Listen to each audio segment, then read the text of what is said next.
Well, I guess it's time. It's time to start the show. It's time to explain myself, why I've been absent. Well, there it is. Hi, welcome to Order 42. I am Rob, and yeah, my face is jacked up. A little bit. Still healing.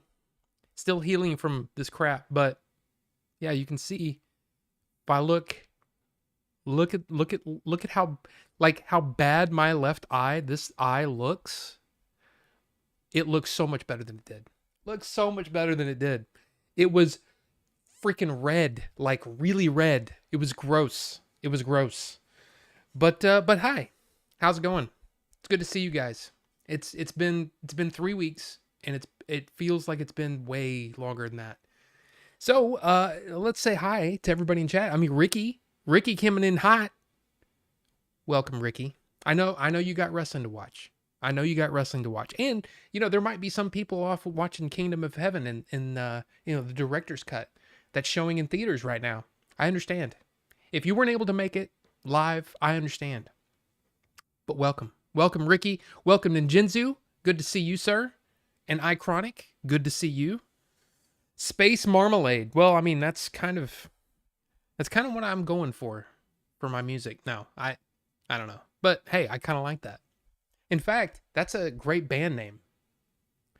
And now, welcome to the stage, Space Marmalade. I mean, that'd be kind of cool, wouldn't it? That'd be kind of cool. Now, we ain't watching today now because Victor and Jacob want to play games. Oh, well then, okay then. Well, welcome. It's good to see you. So, I didn't really go into detail about this whole thing.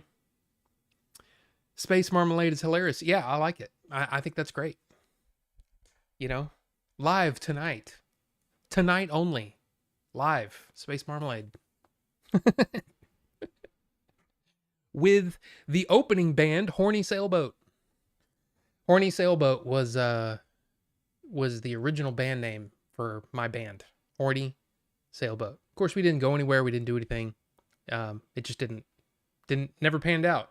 But that was going to be our band name. That was the first band name. And then we went to other things that equally stupid. But anyway, so here's what happened. So on the last stream, Wednesday night, I was having these really weird pains, like shooting up, from my left ear, shooting up into my head up here, and it really hurt, and it was starting to freak me out a little bit. But I was like, I can't stop the stream. Let's just keep going. But it was weird, right? And so Thursday and Friday, I had like really bad headache, like all day long. Saturday and Sunday weren't so bad, but my eyes started getting really red, and it felt like I had like a sty or something. Like when you get something stuck in your eye and you can kind of feel it moving around. It's kind of gritty and gross, and it hurts. That's what it was like, right? And I just thought, it'll work itself out or whatever. Monday, same thing. And then I said, okay, if it doesn't look because it started getting really even worse. And so Tuesday morning, I woke up and I called the doctor. I said, hey, can you guys get me in today? Because I got something going on with my eye and I don't know what's going on. And I actually started to get this up here, and it just looked like zits, honestly, is what it looked like. But they were like, yeah, we, bring you in. I mean, seriously, it was awesome. Called them at like 9:00 and they got me in at 11. So I went in there, and the first thing my doctor does is this. Looking at my eye, and she said, we need you to go to an eye doctor as quickly as possible. And I said, so what is all this? She goes, this is shingles. You have shingles. I said, I thought shingles, you're not supposed to get shingles.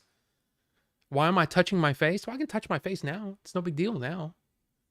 But anyway, welcome, Cosma, by the way. Hi. Good to see you. But she said, yeah, apparently because you're on immunosuppressant stuff for your Crohn's, apparently something's happened and it started flaring up the shingles. So what shingles is chickenpox.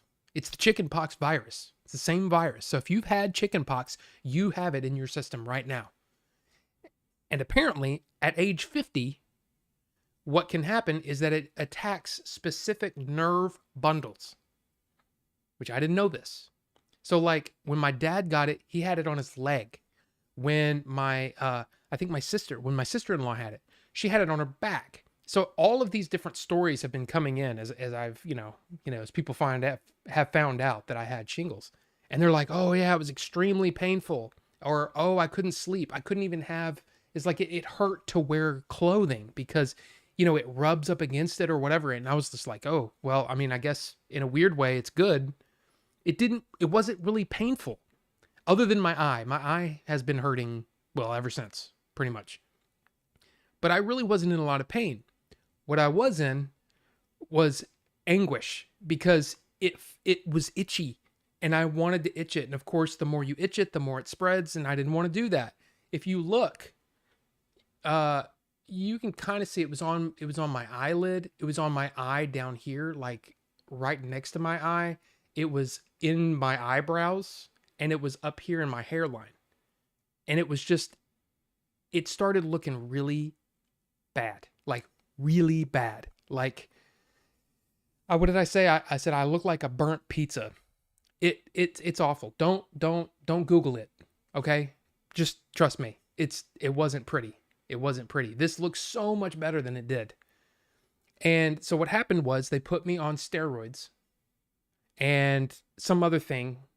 I don't know what it was, but all I know is it made me feel for a week. I had to take it. It was like you're taking one breakfast, lunch, dinner, right? For a week.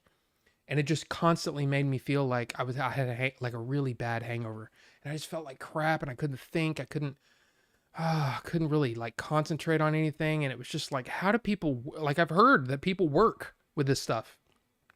But what's weird is if you look, the nerve bundle is like from here to here, up here, and then down. So it only affected that part. I didn't have anything anywhere else but right here. And it was just, it sucked. It felt like ants were crawling on my face and I couldn't, it was so uncomfortable. So I had trouble sleeping. I feel like crap. You know what I mean? It was just, for a week, it was really bad. It was really bad. So I watched a lot of movies, which we're going to get into. I'll show you. But the eye doctor was like, everything's good. Like, there's no damage to your cornea. Everything's good. But, yeah, if it gets worse, let us know. But it never really got any worse. And then once I was through the medication, I started feeling so much better. I was like, okay, cool. Like I can actually think and, do things or whatever. But I looked bad. Like it looked so gross. It was just nasty. So I didn't want to go out in public. I didn't want to do any videos, didn't want to stream, didn't want to do anything like that. So you can look up burnt pizza if you want, but don't look up shingles. It's not pretty. It really isn't. Yeah. So my suggestion is if you're 50 years old and you haven't had shingles, I would recommend you getting the shingles shot because it's kind of like tetanus where it's like a 7 or 8 year thing. This is not comfortable. It's not good. And it attacked my face. So there you go. And that's really all. That's it. I mean, yeah, it sucked. It sucked, but I wasn't in a whole lot of pain. I was in a lot of discomfort, but I wouldn't consider that pain, So in a weird way, I was kind of lucky. And knowing that, oh, well, I guess I can get shingles now, even though I'm not 50 years old yet. Now I know. And as soon as this clears up completely, I can go get the shot and I'll be good for 7, 8 years or whatever. So just keep that in mind. I know there's a lot to keep in mind, especially men. Women have their own things that they have to have checked, but men, get your prostate checked, at what, 40 or something? I don't know, but trust me, you want to do that. You definitely want to do that. I mean, it's not fun, but it's not as big of a deal as people make it out to be. And maybe I'm just, I've had all the things. You name the test when it comes to anything, I've had it. had a catheter put in while I was awake. So yeah, I've had some crazy stuff. But your health's more important, so do that. Do the thing. Just do the thing. So anyway, I'm 50 and I think I took a shingle shot around 2 years ago. Yeah, I kind of wish they'd gone ahead and given it to me like a long time ago because this sucked. I did not like it. Oh, and by the way, I got to miss out on 2 different pretty big things. So again, Wednesday night, there wasn't going to be a stream 2 weeks ago anyway, because I was supposed to go see Dogma with Kevin Smith, and there was going to be a Q&A and all that stuff. Me and Jay were going to go see that, and we missed out because I couldn't go. And he couldn't, he couldn't, because of situations, he couldn't go either. So luckily I got my money back because they were $50 a ticket. But I missed out on that, and I'm so mad. I'm so mad. And you might say, well, man, you could have gone, right? Well, here's the thing. Once you have that, you're just like someone with chickenpox. You can give it to somebody who's never had chickenpox. If they're over 50 and haven't had a shot, you can give them shingles. There's all kinds of things where it's like, it's just better for me to stay home. But on top of everything else, I couldn't have gone anyway. Like, I would have had to drive to Dallas. I mean, it even says on that medication, you should not be driving on this medication. So it just wasn't a good idea all around. But man, it sucked. I missed out. I missed out on it. And then on top of that, I missed out on Thunderbolts because we had tickets to go see it at the Dolby Cinema and at the AMC in Grapevine or whatever. And I missed out on that. So I stayed home. My wife went by herself and she watched Thunderbolts, but there you go. So that's the story. It's not really that interesting, but I figured you ought to know, so there you go. I mean, yes, excuse me. Yes, Cosma. Yes, exactly. But I was actually kind of irritated that they spoiled that, like, what, 3 days later? I mean, like, why? I guess it's marketing and all that, but I was kind of like, damn it, I missed out on that. I needed that shot before my transplant, not knowing about a transplant. Is everyone looking at burnt pizza face? Just talking here.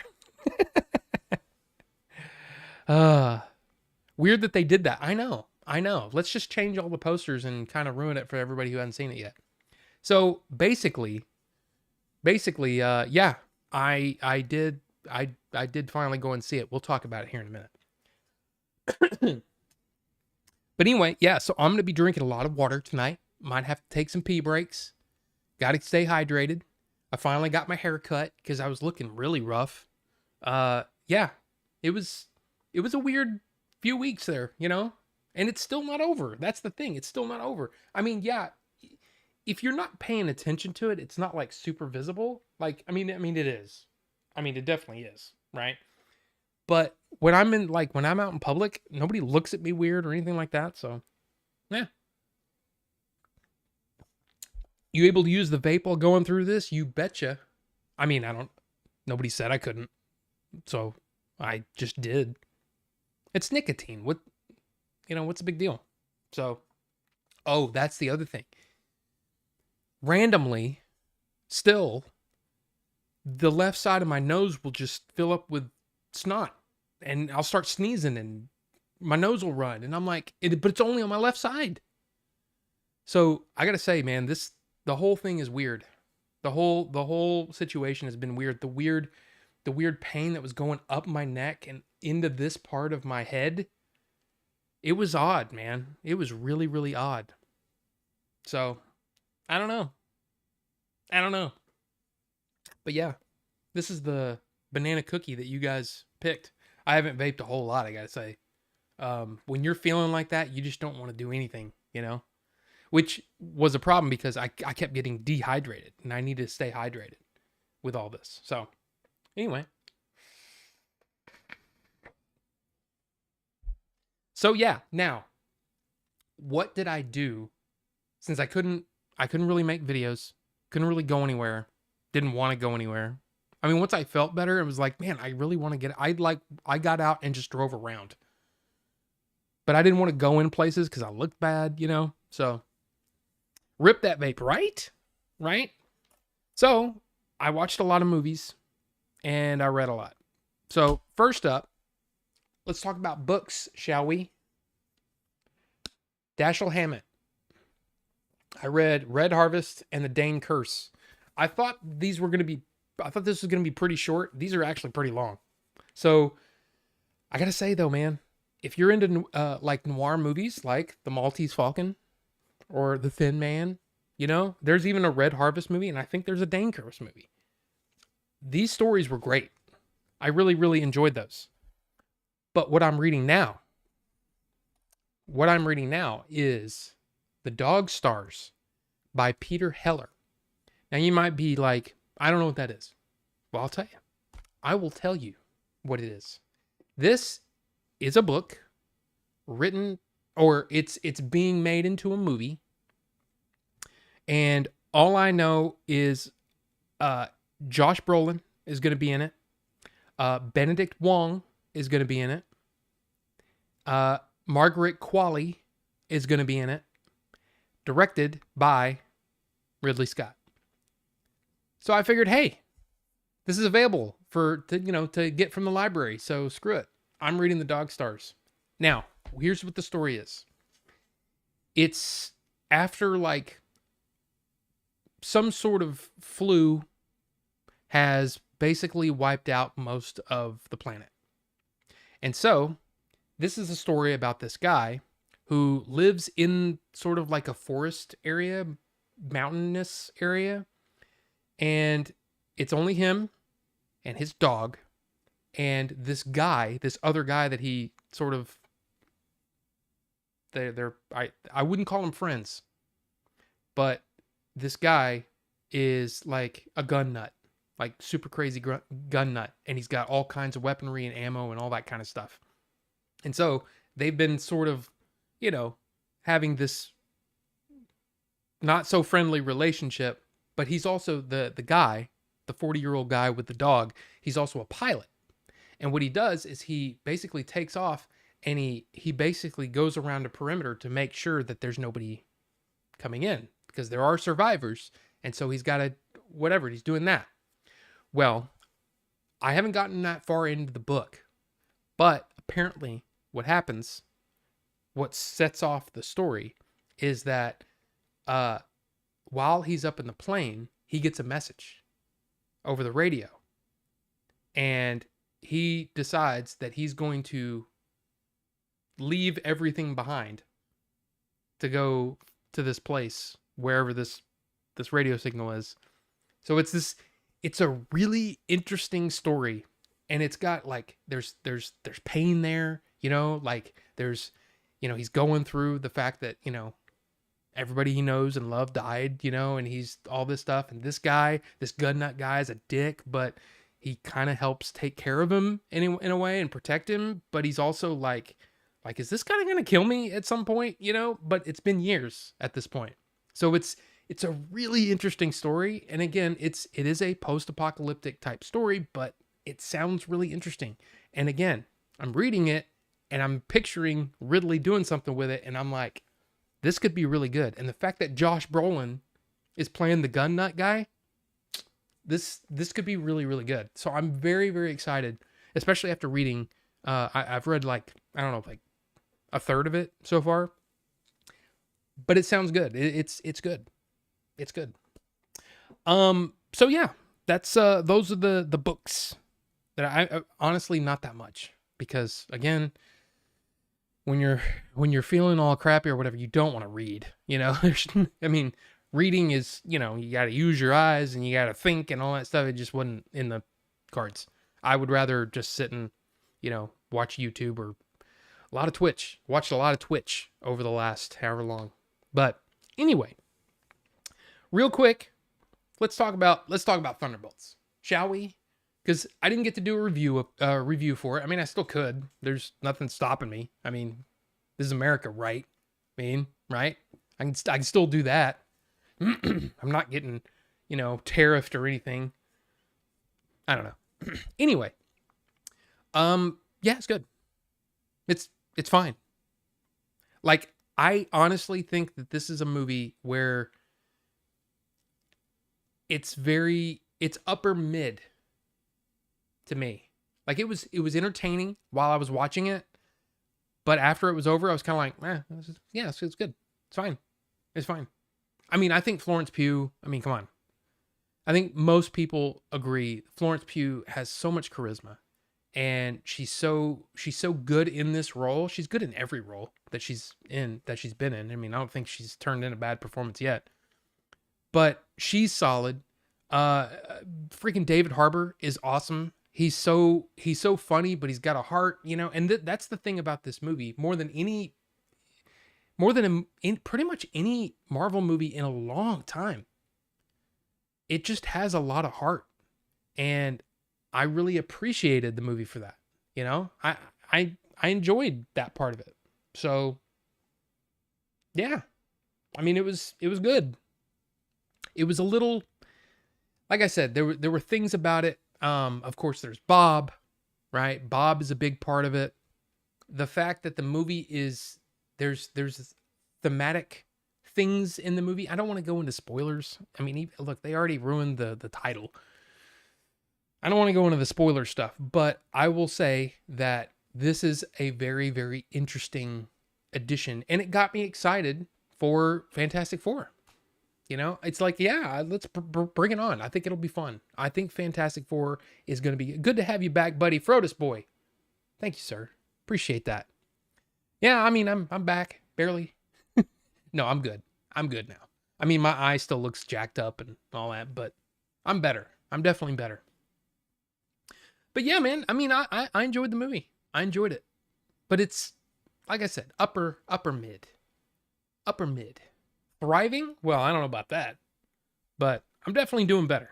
Definitely doing better. But yeah, I also there's a huge stack. You can see this one. A huge stack of movies that I've been watching. So I gotta make some room here. Let's see. Do this. Let me see. Is there anything I missed on the thing? No, not yet. Okay. So first up, this is what I was watching when I started really getting sick. I was kind of 2 or 3 movies in. I watched all of them. Yeah, the Shaw Brothers classics. There's not really, I got to say, a lot of these were just okay. And I feel like, I mean, this is volume 4, okay? Volumes, it seems like they're getting, like they're scraping the barrel a little bit as we go on. I mean, these are kind of, some of these were okay, but most of them are just kind of really, I mean, talk about forgettable. But I will say that, oh, was it this one? Oh, it was this one. Legend of the Fox. That one was really good. It has, let's see, Philip Kwok, Lu Fang, Wong Leek, Chang Shang. I mean, I really enjoyed that one. That was probably my favorite of the whole box. But it's gotten to that point where I'm like, man, I gotta say, I've got 6 of these boxes now, and I've got 3 Shawscope, which I still haven't made it through the 3rd Shawscope box set. I think I'm kind of done getting these. I don't know. We'll see. We'll see. But like, I'm almost like, can we be done now? And when you feel that way, that's probably time to stop buying the big sets, especially when they're, on sale. Like, when you find them on sale, they're about $100. Now, I mean, you're getting 12 movies, which is pretty awesome for $100. It's not bad. But a lot of them are like, There was one on here that was so, like, you remember the one I showed a clip of it, and it was like he drilled down and then the guy blew up, and then there was a big freaking bird guy, you remember that one? Anybody? Yeah. There was stuff on this. There was stuff on this that was like that. And even crazier. I wish I could pull I can't remember which one. I think it was Shaolin Prince. Let me see. No. Maybe it was Shaolin. I don't know. I don't remember which one it was. All I gotta say, it was nuts. I mean, they're like this one, the Opium and the Kung Fu Master. That one was actually pretty good. Um, Sword Stained with Royal Blood. House of Traps was actually pretty fun, but you know, they're just all kind of mid. Now, here's a movie that I've gotten. I wouldn't say that I've gotten crap for it, but it's especially if you look online, a lot of people they're just not a fan of this movie, and I love it, and I don't care. I don't care what anybody says. I think this movie's great, and I really wish I could watch Chapter 2 right now. And that's Horizon. I watched Horizon again.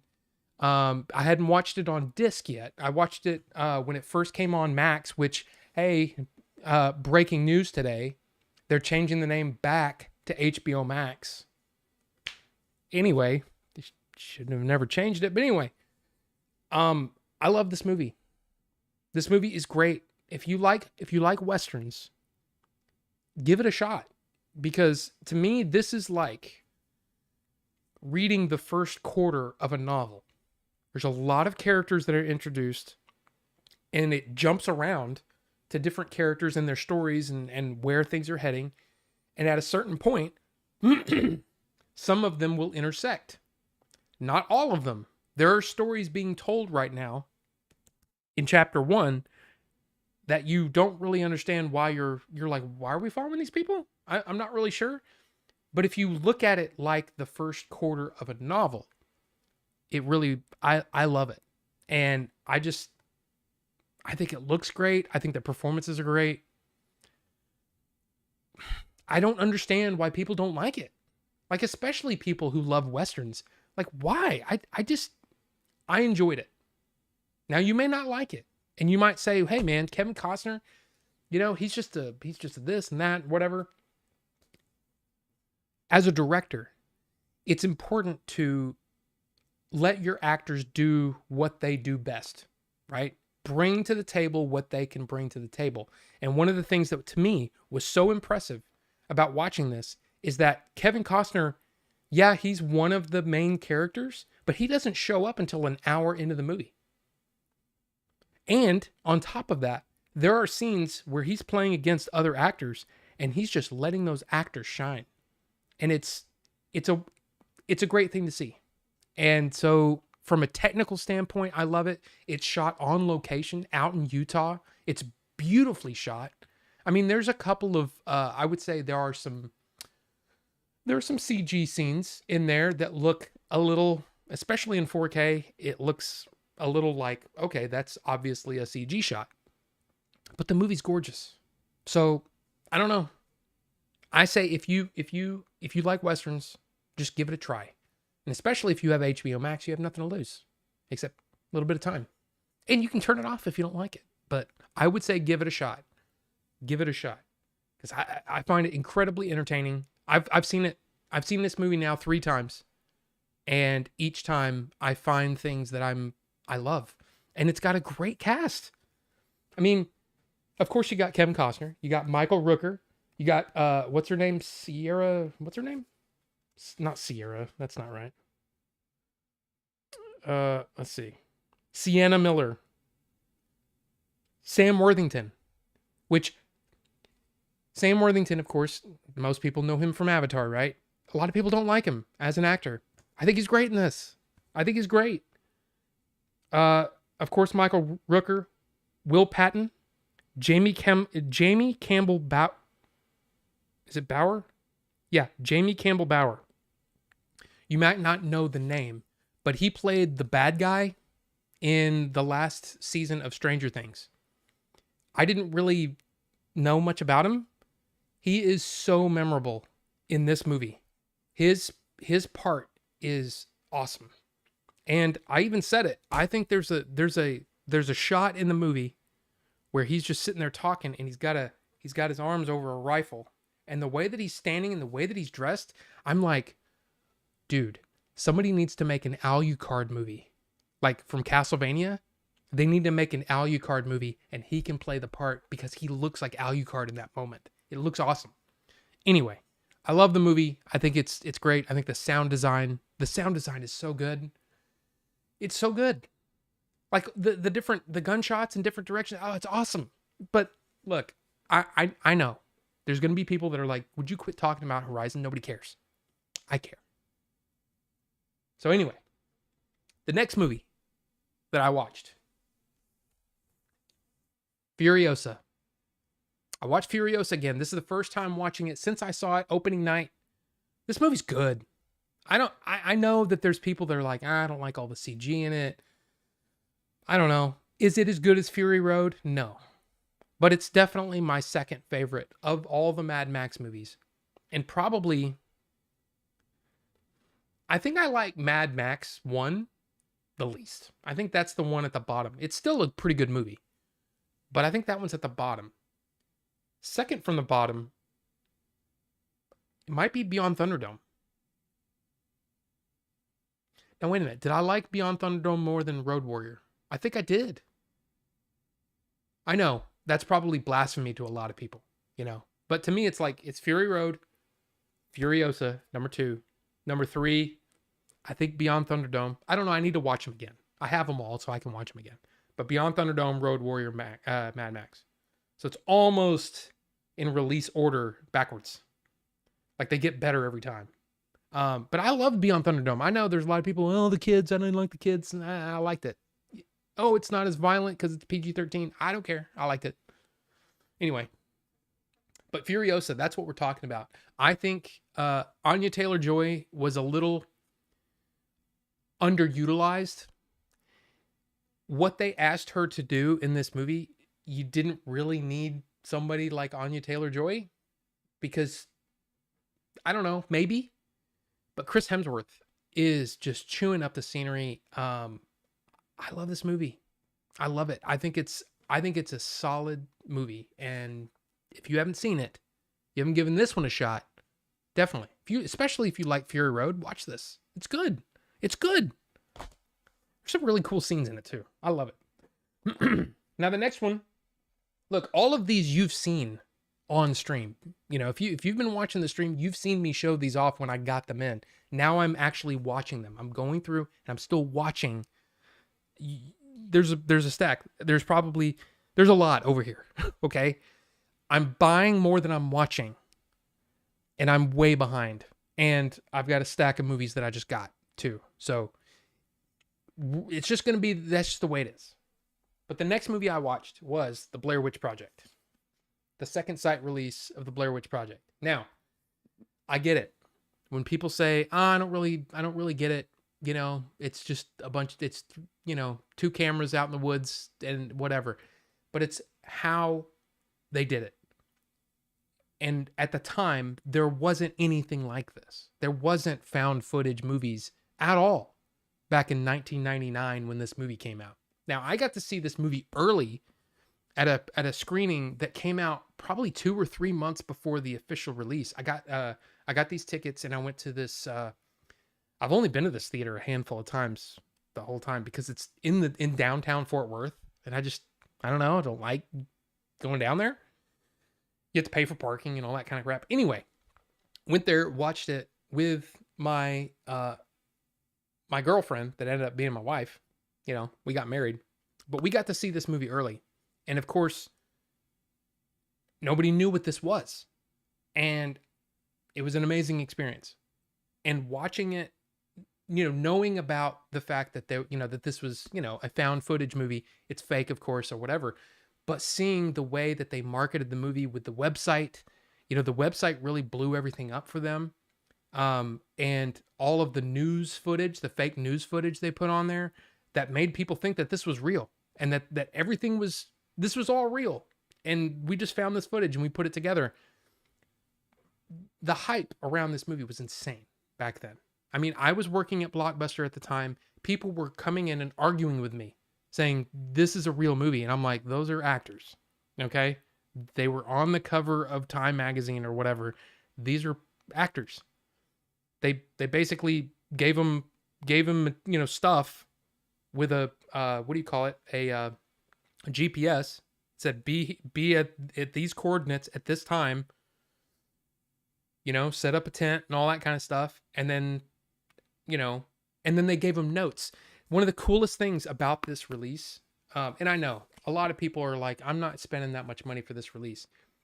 Even the standard release has the documentary on the making of it, which is what, twice as long as the movie is. It's fascinating stuff.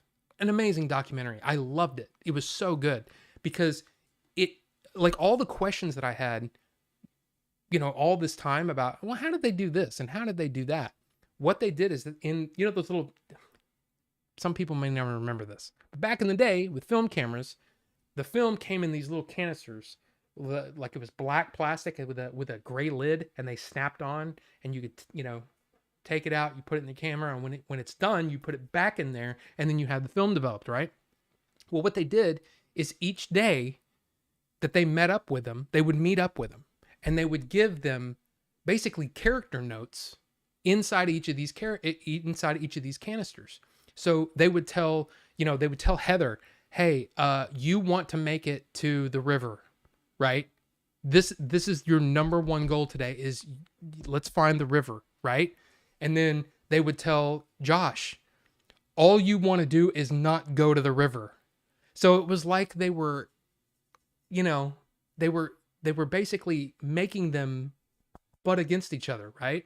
And it was just, it was fascinating. It was fascinating because nobody's made a movie like that before. Maybe really ever since. So it was just a fascinating movie. It's a lightning in a bottle. You know, it was a, what, however much money, a $25,000 budget or something, and it made over $100 million in the box office. I mean, the movie was a crazy hit. And unfortunately, nobody really ever went on to do anything big afterward. So it was kind of a weird thing. And then there were rights issues, all kinds of stuff. It's again, the documentary is fascinating. I would say that if you're a fan of the movie, this is absolutely, you need to buy this. You need to buy it.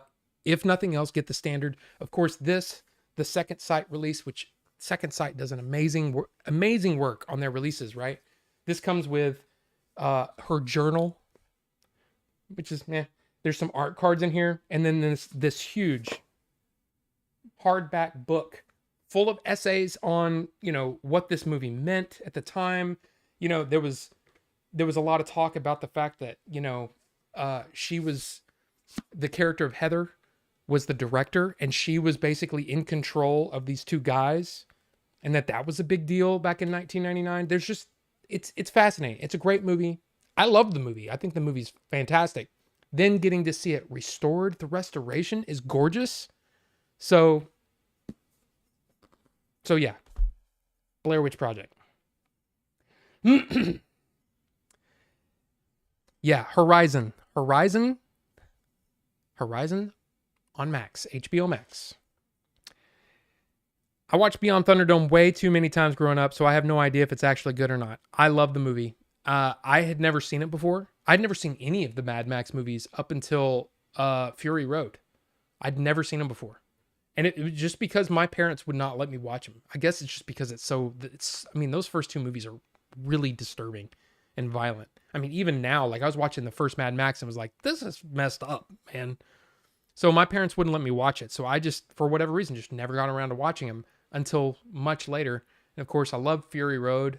Love the Mad Max series. Got them all on 4K now. I'm happy, man. I'm a happy dude. The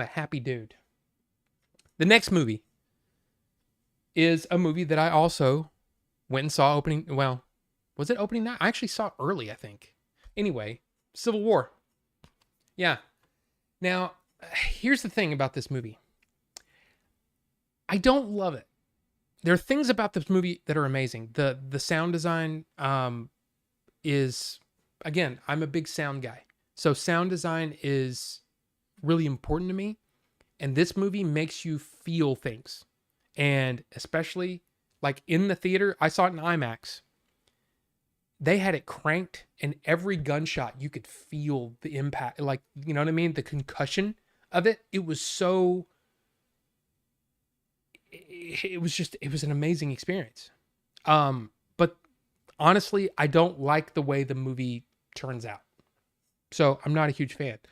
But the reason that I got it in 4K was for a reason that most people would go, you're insane, right? You're like a little cuckoo.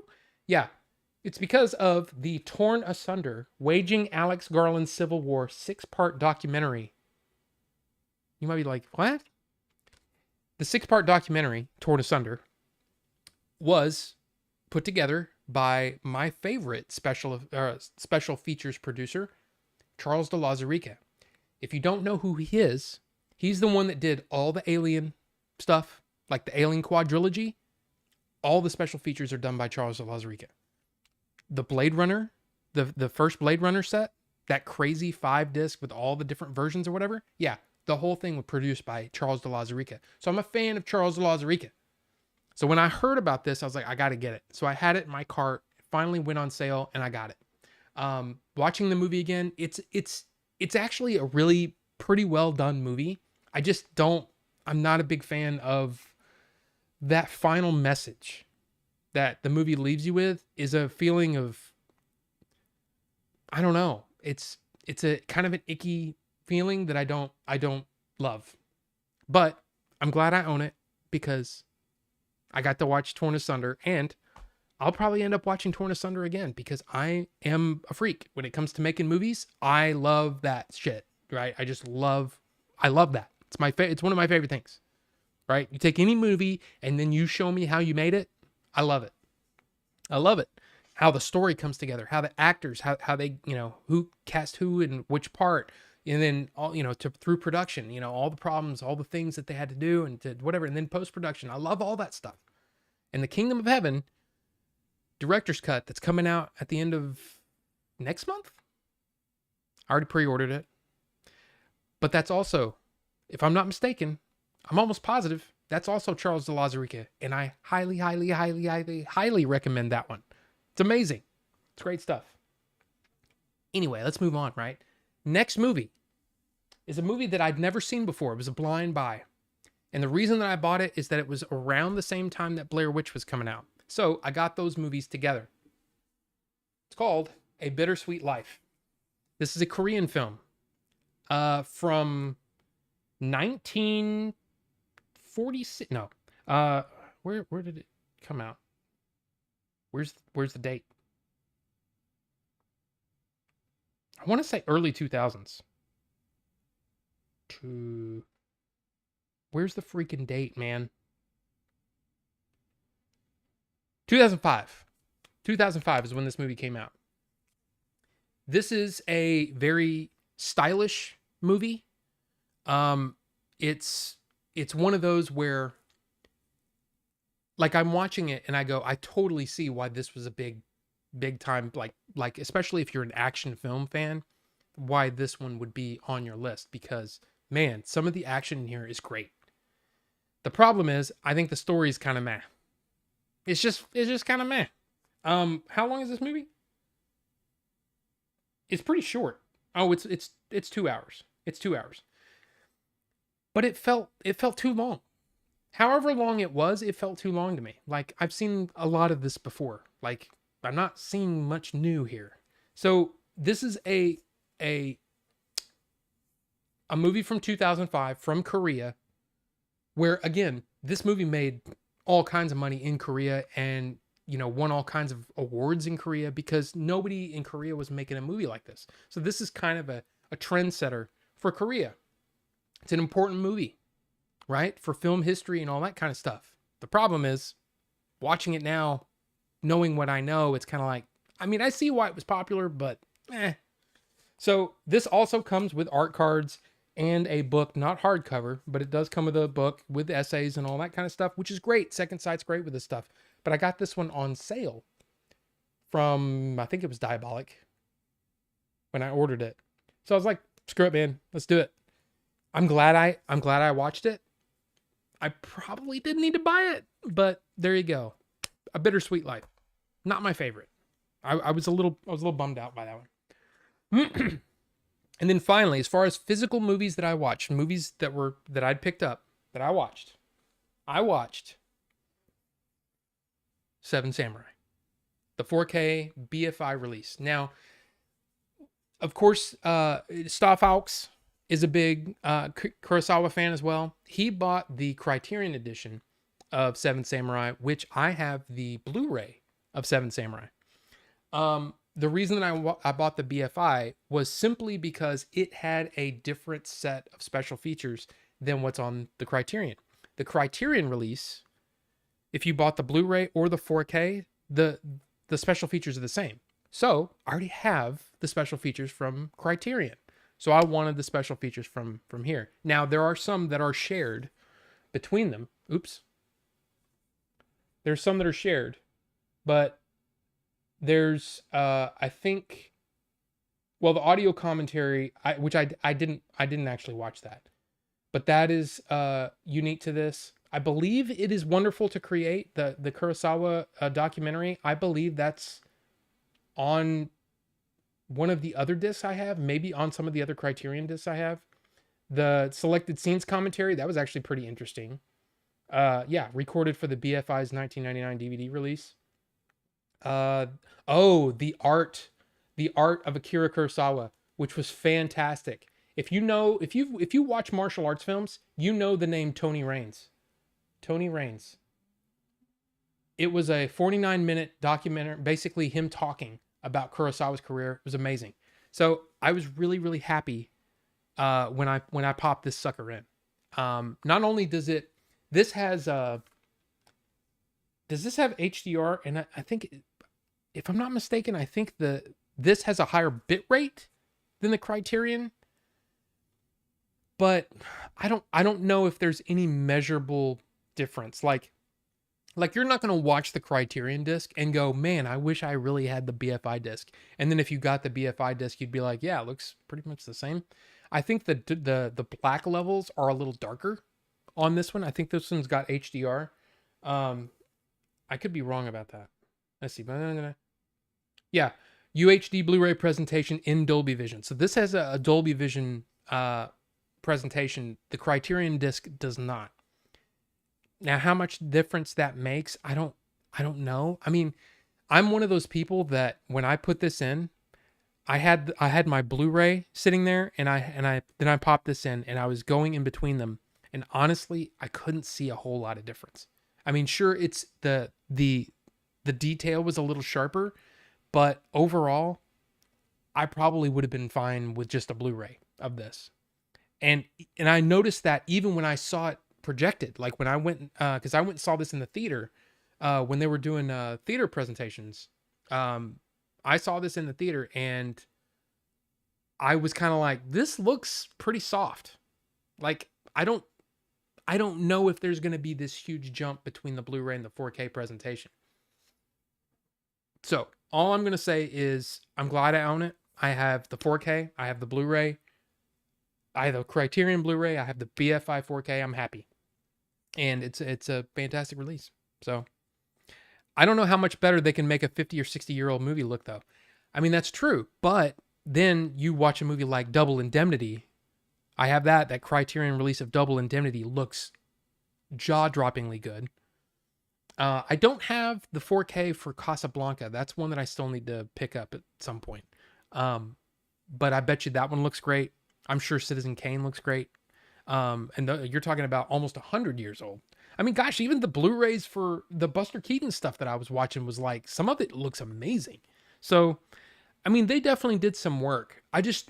All I'm trying to say is, if you have the Blu-ray of Seven Samurai, I don't know if you're going to get a huge measurable jump from Blu-ray to 4K for Seven Samurai. I mean, this came out in 1954, So, yeah, that's a lot of years. 70-year-old movie. It already looked amazing on Blu-ray. So, I'm just saying. So there you go. There's my stack of movies that I watched over the last, almost 3 weeks. Now, what's not listed here, or what's not shown here, is I'm watching the original Star Trek series. I'd never watched it before. And I'm almost finished with the first season. And I gotta say, I really like it. Like, I really am enjoying this. And the weird thing is, I guess part of it was that the only time I tried to watch it, it was the old effects. And what they did for the when they released them on Blu-ray, probably 10 years ago now, maybe longer, they did some updating They enhanced some of the effects, especially a lot of the space footage, and it looks good. And yeah, the sets look cheesy and some of their performances are cheesy, but I'm really enjoying going through that series.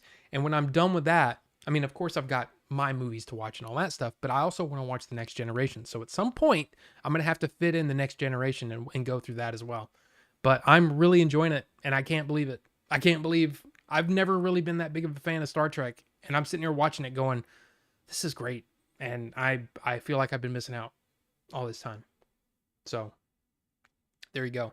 Now, another movie that I watched digitally, because I bought it digitally, and it's a movie that it comes up from time to time, and I never thought to watch it until it was on sale over there on, I post that little sales, the digital sales thing, and it was on sale for $4.99. I said, screw it, I'm buying it.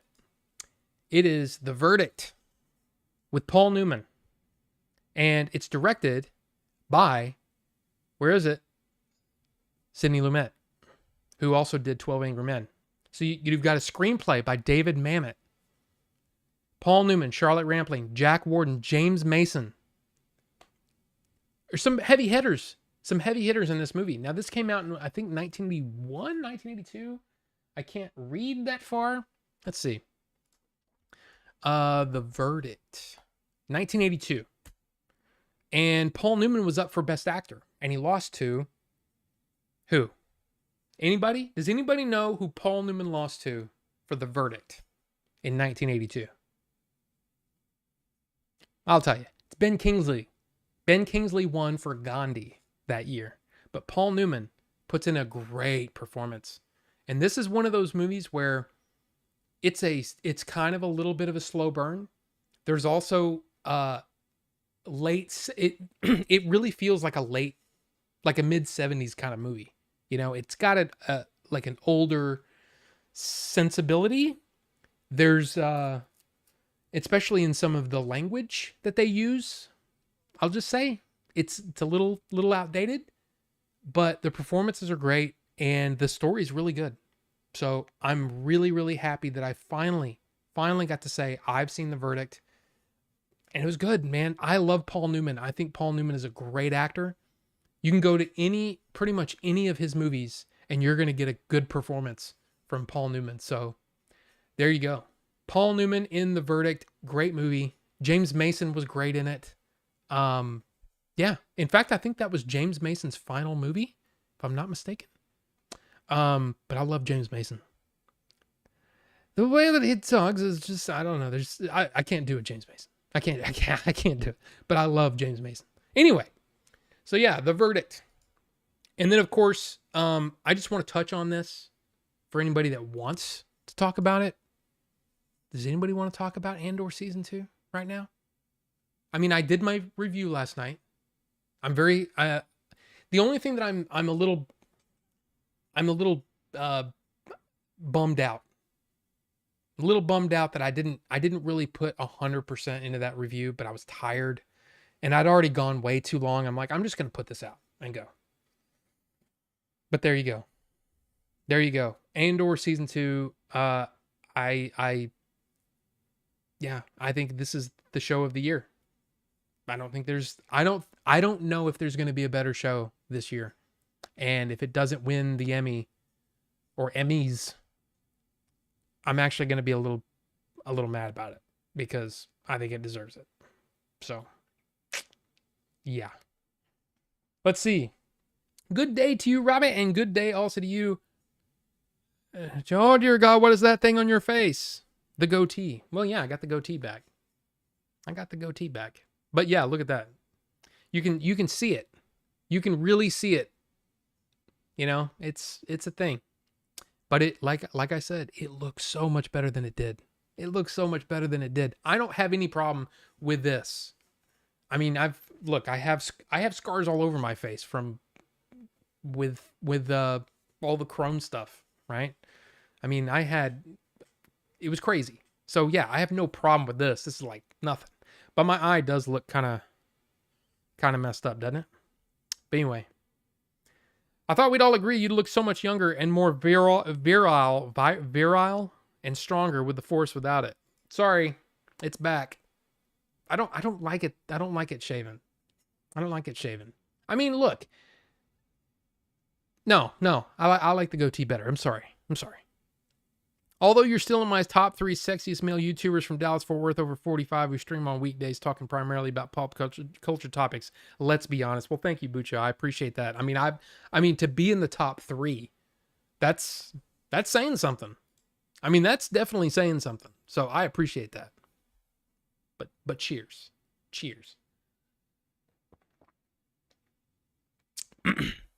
So, what else we got? Even with the shingles, I'm glad you're doing so much better. Thank you, Bucho. Thank you. I mean, look, I mean, it was a thing. It was a thing. Now, I'm not going to go through the whole story again. Okay? But if you want to hear the story, go back to the beginning, cuz I went through the whole thing. You know, kind of showing that whole thing off. But I have to use the restroom. I got to pee. So, give me a break. Just give me a break, and we'll get into some pickups, and then we'll get into some news and all that kind of stuff.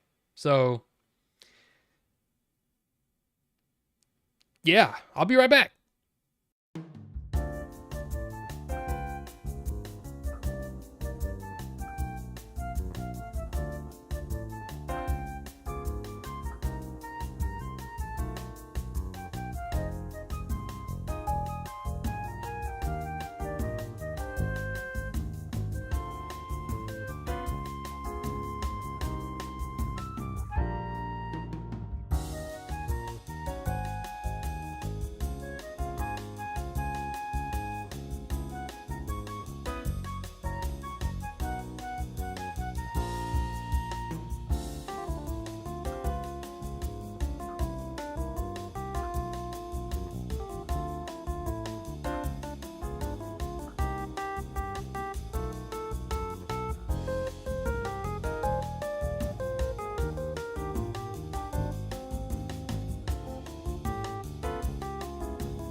Ooh, okay. Well, I think I'm going to have to turn on the air because holy crap, it's hot in here. It is really warm. I'm going to go ahead and put it down to 69, dudes. That's right. Oop, crap. Knocking crap over. Charging. Good. 3 things about Andor you didn't mention in your review I'd like your take on. I would be happy to. Number 1, the sound design. You're a sound guy, and I thought the sound stuff in this show ruled. The blasters in particular sounded extra concussive. Absolutely. I mean, here's the thing. I actually cut out a lot to get it down to 17 minutes. I think I recorded for like 30 minutes, and it was just like, I'm so tired. You know, it's like I gotta wrap this up.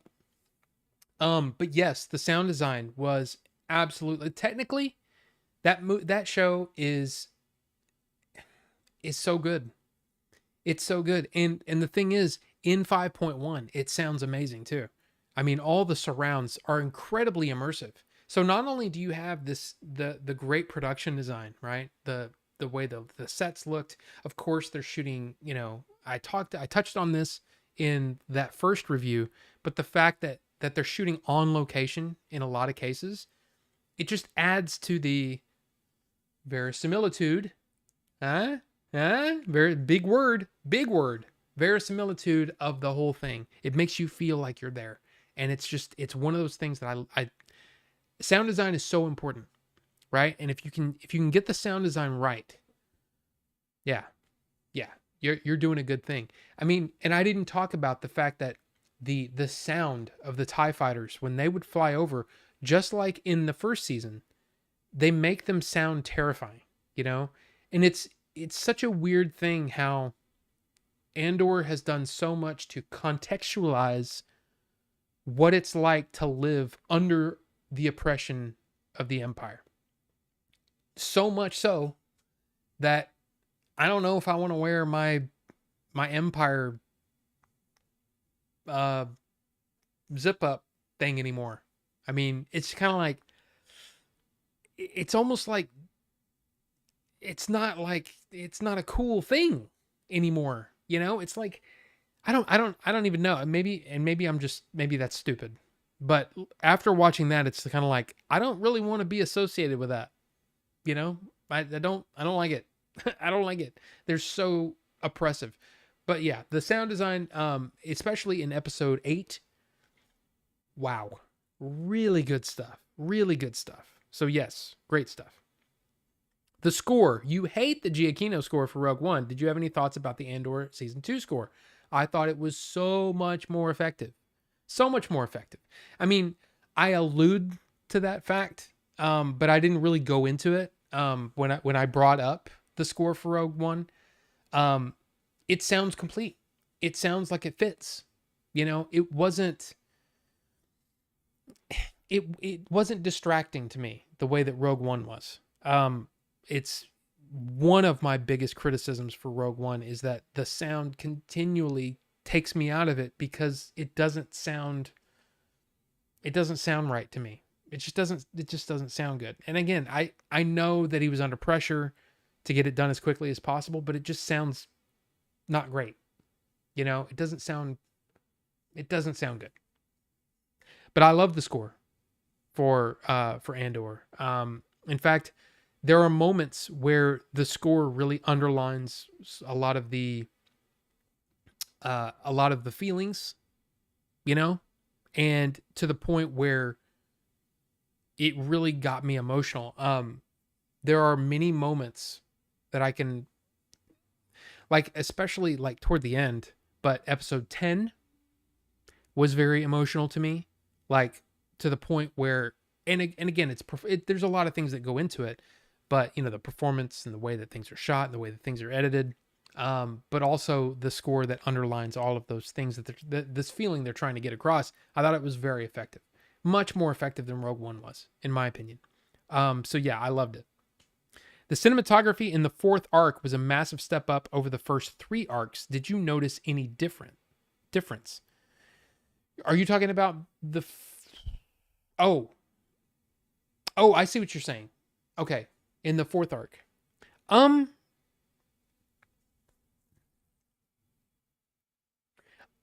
Not necessarily. Like there are definitely shots that I remember thinking, wow, that's beautiful. Like one of the things that I like, this is hard. This is how can I do this? Like someone's looking this way, but they're on the extreme left side of the frame. So almost like this. And there's like let's say there's a wall coming from here. Oops. Yeah. So this way kind of. So this is all dirty, right? Out of focus. But this person here is in focus. I love cinematography that looks like that. And that I noticed a couple of shots like that I was just sitting there going, wow, this is gorgeous. But not so much that it's better. But I mean, look, I did love it. Release the 30-minute Order 42 Andor review cut. Well, that was the last one was more demand than question. Okay. No, I won't. it's not it's me stumbling over words and trying to get a point across. It's not, you know. But yeah. I didn't notice. I honestly didn't think to myself, oh my gosh, the cinematography is so much better. It was just that I kept marveling over and over again throughout the season. Man, this show looks insanely good. Um, it's just a different style. It's a different, in that fourth. I mean, I could be wrong. I could be wrong. Let's see, Andor, and then let's pull up. Where? How do you pull up the episodes? 2 seasons, season 1. So we were looking at season 1. They really do not make this easy, do they? Especially when you're looking at cinematography. Oh my God. Adriana Goldman. And well, that's just season. No. I don't like the way that this is set up for this kind of thing. I'm pretty sure. So Alonso Ruiz Palacios. I'm pretty sure I got that perfect. I don't know. Probably not. He directed the last 3. Brandon Roberts. Oh no. Damian Garcia. I wonder if he did all 3 of those and it was just the 2 of them working together. Look, all I know is yeah, it was beautiful. The show is insanely good, and anybody that looks at that and says, well, I didn't like the thing that kills me. It doesn't actually kill me. Come on, let's be honest. Okay? None of this crap. What do you call it? The hyperbole? No. Get that out of here. Get out of here. Hyperbole. What irritates me is when I see someone say, well, I didn't like Obi-Wan, so I'm not going to watch Andor. I mean, I kind of understand, but I'm telling you, yeah, it's so much better. Andor is so much better. Like, Andor is, I've said it before, I'll say it again. I think Andor is the best thing since Empire. Empire Strikes Back in 1980. I would rather watch Andor than anything that came afterward. And I'm talking about movies now. I'm not talking about series and all that stuff. Or, well, cartoons. Animated. Because, I mean, of course, the Clone Wars is really good. Rebels is really good. The Bad Batch is really good. But to me, Andor is the best live action Star Wars thing we've gotten since 1980. And like I said in my review, it made me sad thinking, is this the last quality Star Wars that I'll get in my lifetime? I mean, if you look at, the last, that's 45 years? Yeah. I may not live another 45 years to see the next great Star Wars thing. So I'm really hoping that they take, and I'm talking about Lucasfilm in general, not just Disney and Kathleen Kennedy, Bob Iger, whatever. I'm talking about everybody. Look at Andor and say, this is what's possible. This is what we can do. We can do something like this. I'm not saying that you never need to do another Jedi thing. I'm not saying that you never need to do another smuggler thing or whatever you want to do.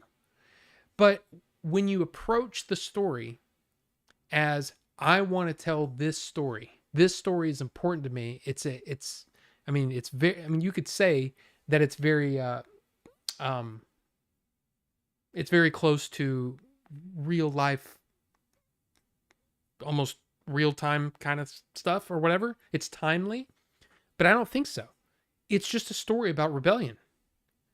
It's a story about a revolution that really is kind of a universal type story. If you took the Star Wars out of Andor, it would still be a compelling story because there's people behind the revolution. This is what they were going through. They were being oppressed. This is how they rose up. And you know what I mean? All of that stuff is fascinating to me. And to me, that's kind of what I want from Star Wars. I want to be able to take the Star Wars out of it and still be a great story. I don't know if we'll ever get that, but that's what I want. That's what I want. But yeah, Bucho, you definitely don't want the 30-minute uncut me messing up, me trying to come up with the right words, the right way to get a point across. That's boring. It's absolutely boring. I watch it and go, ugh, wow, that was terrible. Or, you know what? The most annoying thing is when I get on a roll and then I screw up my point at the end with something that doesn't make sense, or I trip over my words or whatever. And then I'm like, I got to do all that again. And then I have to stop the recording, watch it, and go, okay, is there anywhere that I can jump in? That I can cut that out. But sometimes especially when you go in with Star Wars, there's so many points that I end up making in these long diatribe. And then at the end of it, I screw it up. It sucks. I hate that. So I had to do that. I had to do a couple of things a couple of times. KP Senti, welcome. And you know what? I'm glad you're back. But hi, it's good to see you. If you want to know about the shingles, go to the beginning. I told the story, and yeah. Anyway, I'm better now. I only went out and grabbed a soda. Well, good. I'm glad to hear it. But also, I want to throw this out there. If you're not in my Discord, just remember, or I shouldn't say that, because there's probably a lot of people that don't know this, right? If you watch this stream and you're like, what would be fun is if after the stream, Rob would hang out in Discord and we can all just chat and have fun, till like midnight. Yeah, that's what we're going to start doing. So every stream starts at 7, stream ends at 10, and then we go over to Discord and we hang out until midnight. And we talk about whatever. And that way we can interface. It's not just one-sided, It's going to be fun. We did a little bit of a hangout a week ago? Something like that. What was that, last weekend? With no camera because I still look bad. But yeah, we did it, and it was a great time. And that's when I came up with the idea. I remember that voice call we had last time. Yes. 2 weeks ago. Oh, was it 2 weeks ago? Whenever it was. You showed up your room and I was okay. Gotcha. Yeah. Yeah, I mean, it's good stuff. It's good stuff. So yeah, every stream, we're going to try that and just see what happens. So yeah.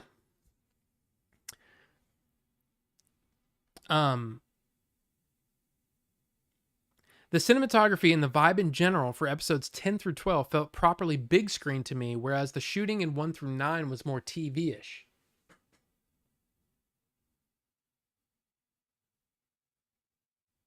I don't know about that. I mean, your opinion is your opinion, just like mine, but I would have to watch them again with that in mind. I don't know. I thought like episode 8 didn't look like TV to me. But that was great. Episode 9 with the Senate. Loved it. I thought it was great. So, ow, crap, that hurt. Yeah, another thing is, let's see, last weekend, Saturday, we did 8 miles. 7 miles? 8 miles? I can't remember. It might have been 7 miles. But anyway, and then I started doing the plyometric stuff again. I hesitate to say the UFC fit stuff because it's not really like I'm fighting, but it is the plyometric stuff, getting in better shape and all that kind of stuff. And I am sore. I am like everything, my legs, my arms, my chest, everything is sore. But hopefully it means that I'll be in better shape for the canyon, because it's coming up 4 months, 4.5 months. Scary. Kind of scary. Okay, pickups. Ready for some pickups? Some interesting. I mean, we've got a music thing. We've got some movies and a toy. Oh my gosh. Oh my gosh. So here's the thing. This was probably now 2 months ago, 2.5 months ago. Billy and I went out and we were doing some like antique store hunting type stuff. Because, every now and then we'll go into one of these places and it's like, oh my God, look at this, look at all these games. So we were going around.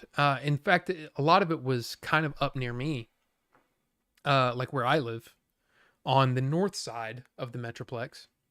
And so we were driving around and we found a place that that did a thing.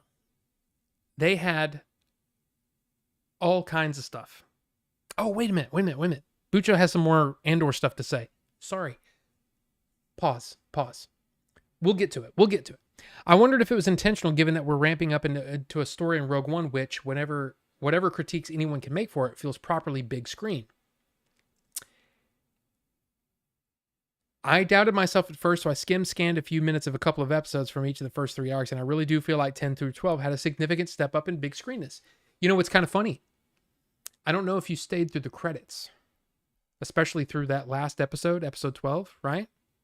But it changes over.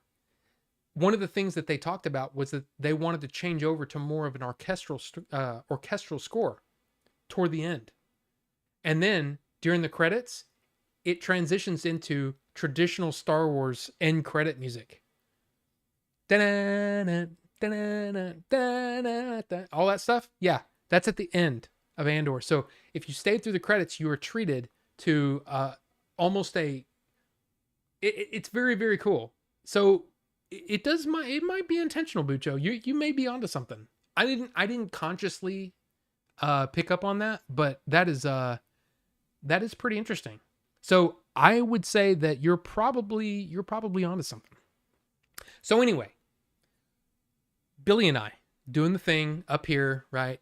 Little auction places. They're like it's almost like, hey, you guys pay us for this space. You can put all your crap in there to sell, and if someone comes in and wants to buy something, they pay for it up front, just like it's a store, but then you get the money, or you get, consignment, whatever, right? That's so these little places, right? It's almost like a little antique mall. Well, one of them had a ton of music, and I'm sitting there looking, and I'm like, man, this is so cool. There's some great albums, especially from the early to mid 90s. And I'm like, man, I had a bunch of this stuff. This is really, really cool. And I said to Billy, this is on film, by the way. I said to Billy, I said, if there's some Nine Inch Nails up here, I might go ahead and pick it up. And lo and behold, there was. Nine Inch Nails' first album, Pretty Hate Machine, from 1989, was sitting there. And this is, I want to say, let me see if this is a reprint. I can't tell. I think there's a way when they because here's all the lyrics, by the way. Yeah, this just says all songs written, arranged, programmed, and performed by Trent Reznor, 1989 TVT Music. So this may be an OG, which is cool. There's Trent looking all look at him. He's like, oh, I got water in my hair. I'm gonna get that water out of my face. He's so young. 1989. But yeah, I do love my Nine Inch Nails, and I don't know if I ever had Pretty Hate Machine on tape, but it's rewound perfectly. Yeah, it's in great shape, and I think I want to say it was pretty cheap. But that was the only one that really kind of stuck out to me. Oh, by the way, on there it says, come on. There you go. Halo 2. See under where it says the NIN symbol? Halo 2.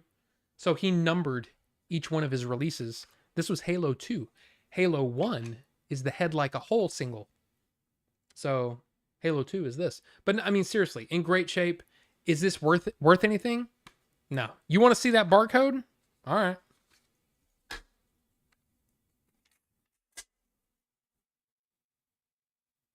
There you go. Oops. There you go. There you go.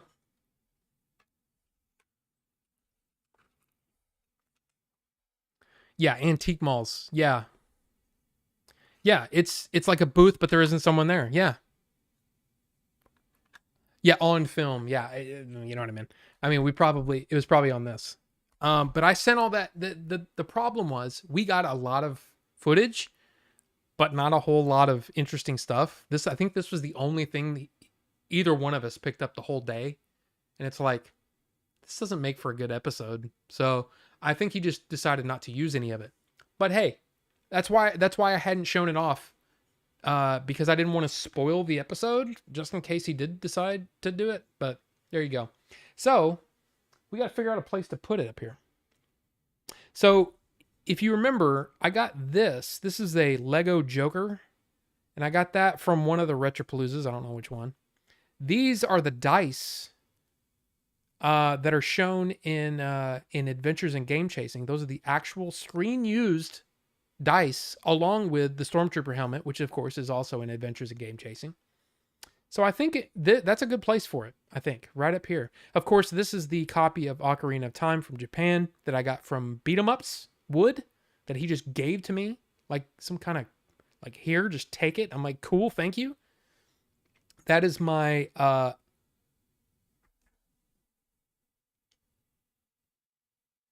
oh, it's a trusty machete card, and it's signed by Danny Trejo. That I almost said Toshi. Yoshi got me. He got me that, and then of course there's a link that I got from Retropalooza as well. But I think it should go right up here on the shelf. How's that? So there you go. I got another thing to put on the shelf. It's kind of cool.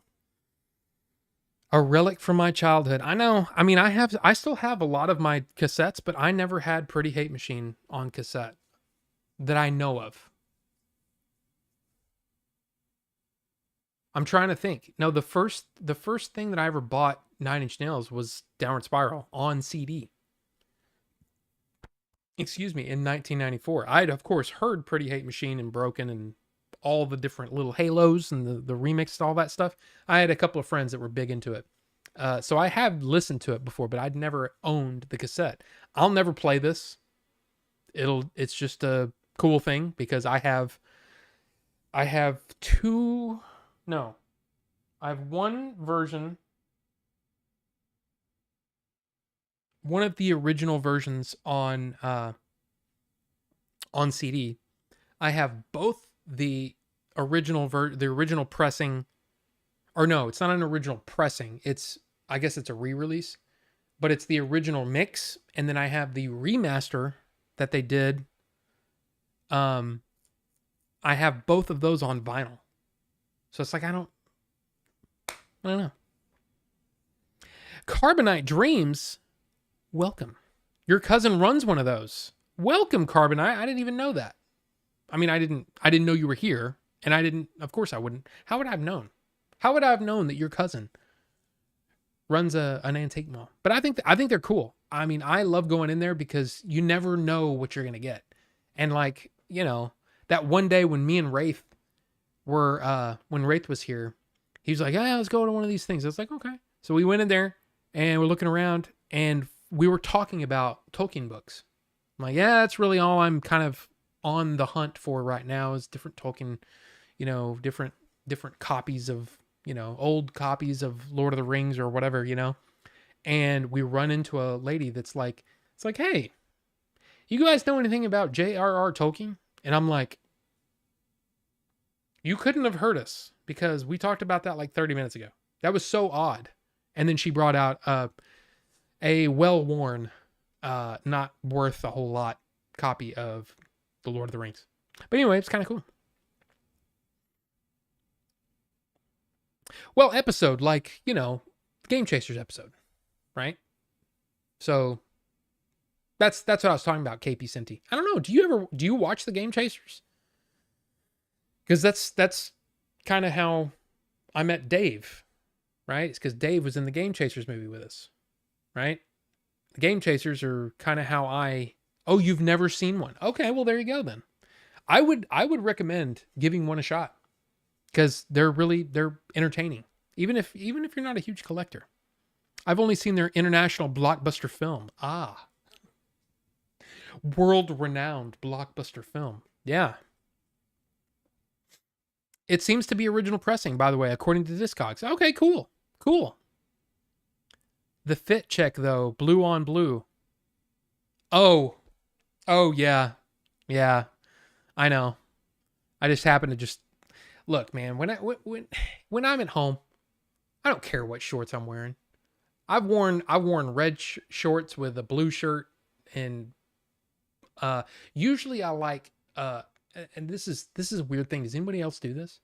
I like a darker, like my shorts or pants to be darker than my shirt. Unless it's blue jeans, that doesn't count. But like when it comes to like shirt and shorts, because these are workout shorts. These aren't, I don't go out in public in these typically. But anyway, there you go. The last cassette I had was Black Eyed Peas Elefunk. Only because the CD I wanted too expensive. You should play it. Nah, in fact, I don't even know. I used to have a I used to have a way to plug in a cassette to my computer, and I think I gave it back to whoever owned it because I don't think I have any way to even play a cassette these days. But there you go. You didn't say it was bad. I look at it and I go, they're two different blues. Like that bothers me. Like if I was going out, I would not go out in public like this. I wouldn't, because it's a darker blue on top than it is. It just happened to work out that way. I like literally when I was taking a shower, when I was going to take a shower, I grabbed a whatever shirt and whatever the top shorts there. That's what I do. But that's just me. It's literally world renowned because I live in the world and I renown it. Okay, well there you go. Cassettes are on the uptrend, I think. I mean, they are, but to me, cassettes are the same as VHS. If you want to display them, I'm all for it. Do it. But why listen to them? Especially these days, especially with someone like me who has access to YouTube, Apple Music, Spotify. Like, what's the point of listening to it on an inferior quality product? Like, I don't get that. Same reason why I wouldn't watch the special edition. Okay, that's a bad example. Okay. Perfect example. I just got The Final Countdown. The movie The Final Countdown from 1980. I just got The Final Countdown on 4K. Why would I watch it on DVD? Like, why would I do that? That doesn't make sense. So to me, going back, the only reason to watch it is if you don't have it on any other format or don't have any other way to listen to that. Like the fact that you can go to YouTube and listen to the entirety of Pretty Hate Machine on YouTube in much better quality than it is on that tape. I just don't see the point in messing with putting in a tape other than, listen to the sound when it goes in the little chunk, or whatever. I get that. Other than that, it's pointless to me. To me, it's pointless to watch a movie on VHS, but that's just me. That's just me. Cassettes even reached the K-pop world. This one release from this group I like made their solo versions cassettes, and I was like, "What the f? I want CDs." I totally get that. Yeah, I mean, it's to me, it's this. I don't get it. I just don't get it. Like when Billy and Jay, when we're out and about and they're looking at cassettes, I'm like, okay, I know, different blues, but here's my Bill Hicks action figure. I showed that off before. Let me see if I can find this real quick. Hold on. Okay, me too. This. Oh my gosh. Oh my gosh. I shouldn't do that. That's gonna fall, and I'm gonna be mad. Hold on. Hold on. Just hold on now. Okay.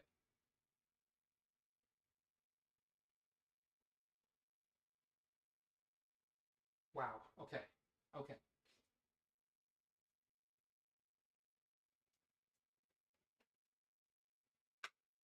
Um, is that okay? Mm,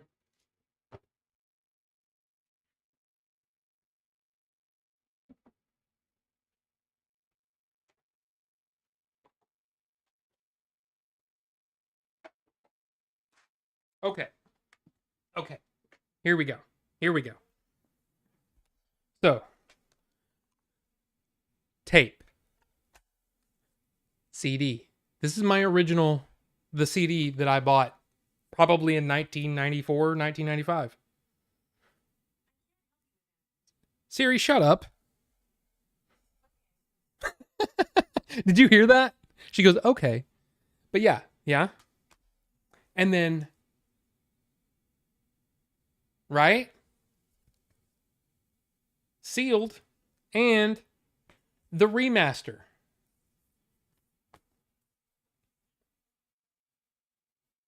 Right?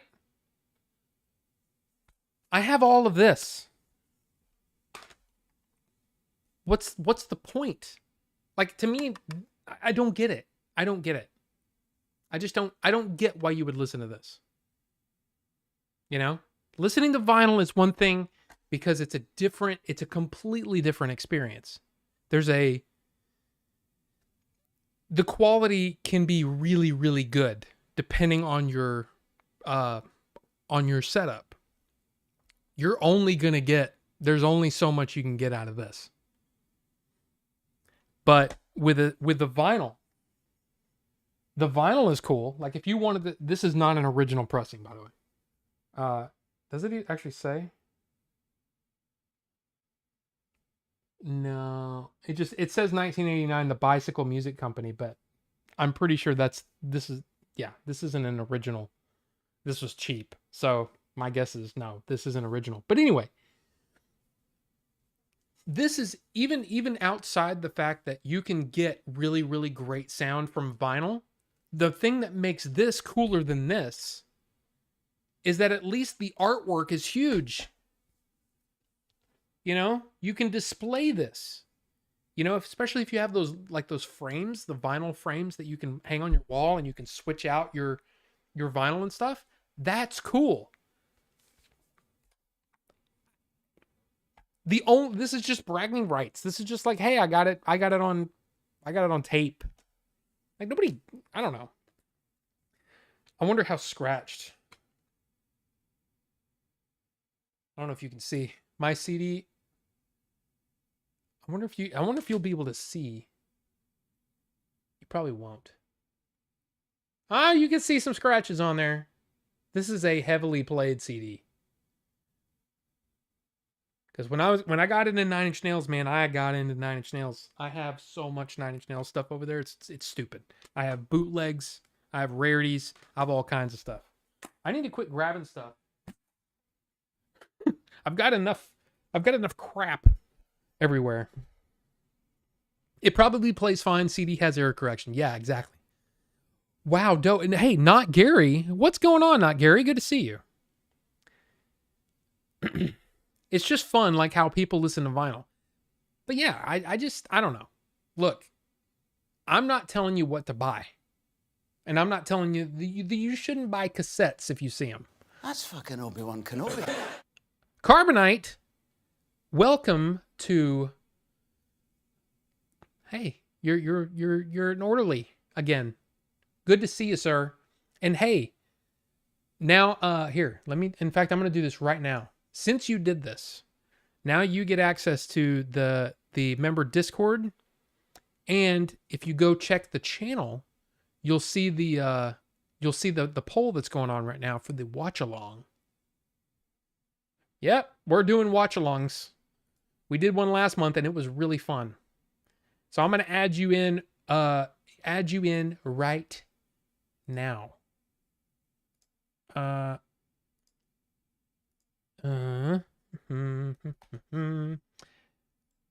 You are in, sir.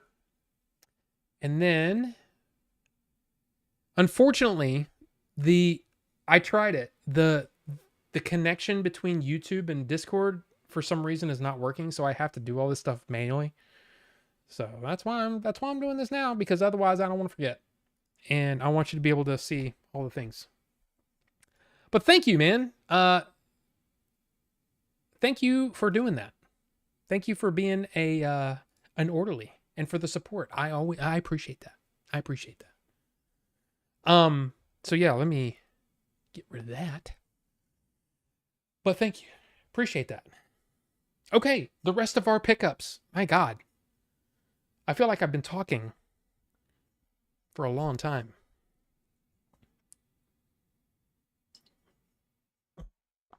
And water just splashed in my eye. Anyway. Okay, so this first pickup is something that you've seen before and you will be seeing more of because, well, I'm basically on the hunt for the rest of them. This is the Buster Keaton Collection, Volume 2, with Sherlock Jr. and the Navigator. Now, this, what was it, 2 weeks ago? I got Volume 4? Or 3 weeks ago? So, yeah, this is Volume 2. And then I've got a couple more on the way. But this is that. And I haven't seen these, but I love Buster Keaton, so... Now, this next one is, let's be honest, it's old news now.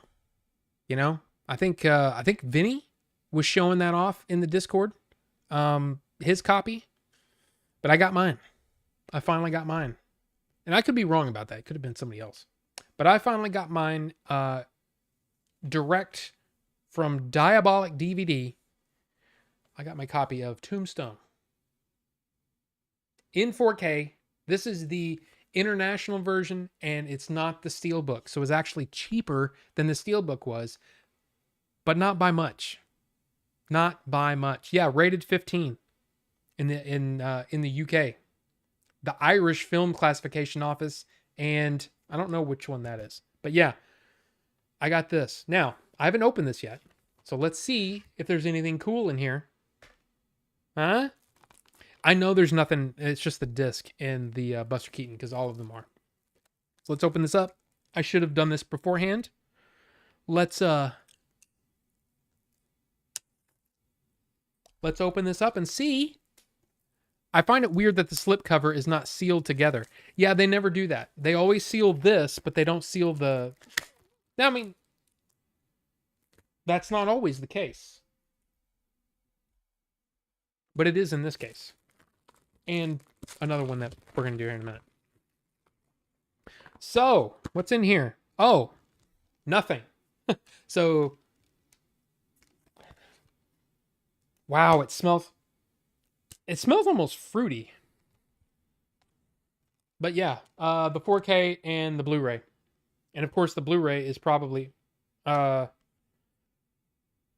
no, it says it region-free. It's got all the regions on there. So there you go. 4K and the Blu-ray of Tombstone. And okay, so there's the making of Tombstone, an ensemble cast making an authentic Western, the gunfight at the OK Corral, director's original storyboards of the OK Corral sequence. So I haven't watched any of this, of course, I just opened it. But yeah, there you go. Tombstone in 4K, I got it. And I'm excited to watch that. So there you go. Now these next 4, I posted about a sale over at Shout Factory. And I ended up buying more than I probably should have, but I bought more. So the first one me see. Let me sort these a little bit, like this and like that. Okay. The first one is Fargo in 4K. I only, if I'm not mistaken, no, I do not have a Blu-ray of this. So I got the 4K. I love this movie. I love the Coen brothers. So there you go. I can almost guarantee you there's not going to be anything special in here except maybe an ad for some other release. Fargo the movie, if so, that movie is scary. I mean, it's I don't know about scary. At least not to me. It's just good. I love the Coen brothers. I love everything they do. No slipcase. There you go. It's got that thing. Nope. So just the 4K and the Blu-ray. There you go. Of Fargo. And all the special features, I'm guessing, are on the Blu-ray. New 4K scan restoration of the original camera negative, supervised by director of photography Roger A. Deakins, one of the best cinematographers ever. Audio commentary with Roger Deakins. Minnesota Nights featurette, interview with the Coen brothers and actor Frances McDormand, American cinematographer article, original trailer and TV spot. So there you go. Fargo in 4K, one that I never got around to buying, and I'm like, it was on sale, so bam. I've seen some Blu-rays at Best Buy but the cardboard was all busted looking, and I was like, never mind. Yeah, no, for sure. For sure. Norm, son of Gunderson? Yes, exactly. Yes. Fargo is so effing good. Rewatched it within the last year and confirm it still rules. McDormand is all-time great in that movie. Frances McDormand, awesome in everything. She's so good in everything. Is that a show and a movie? Yes, it is. This is what came first, right?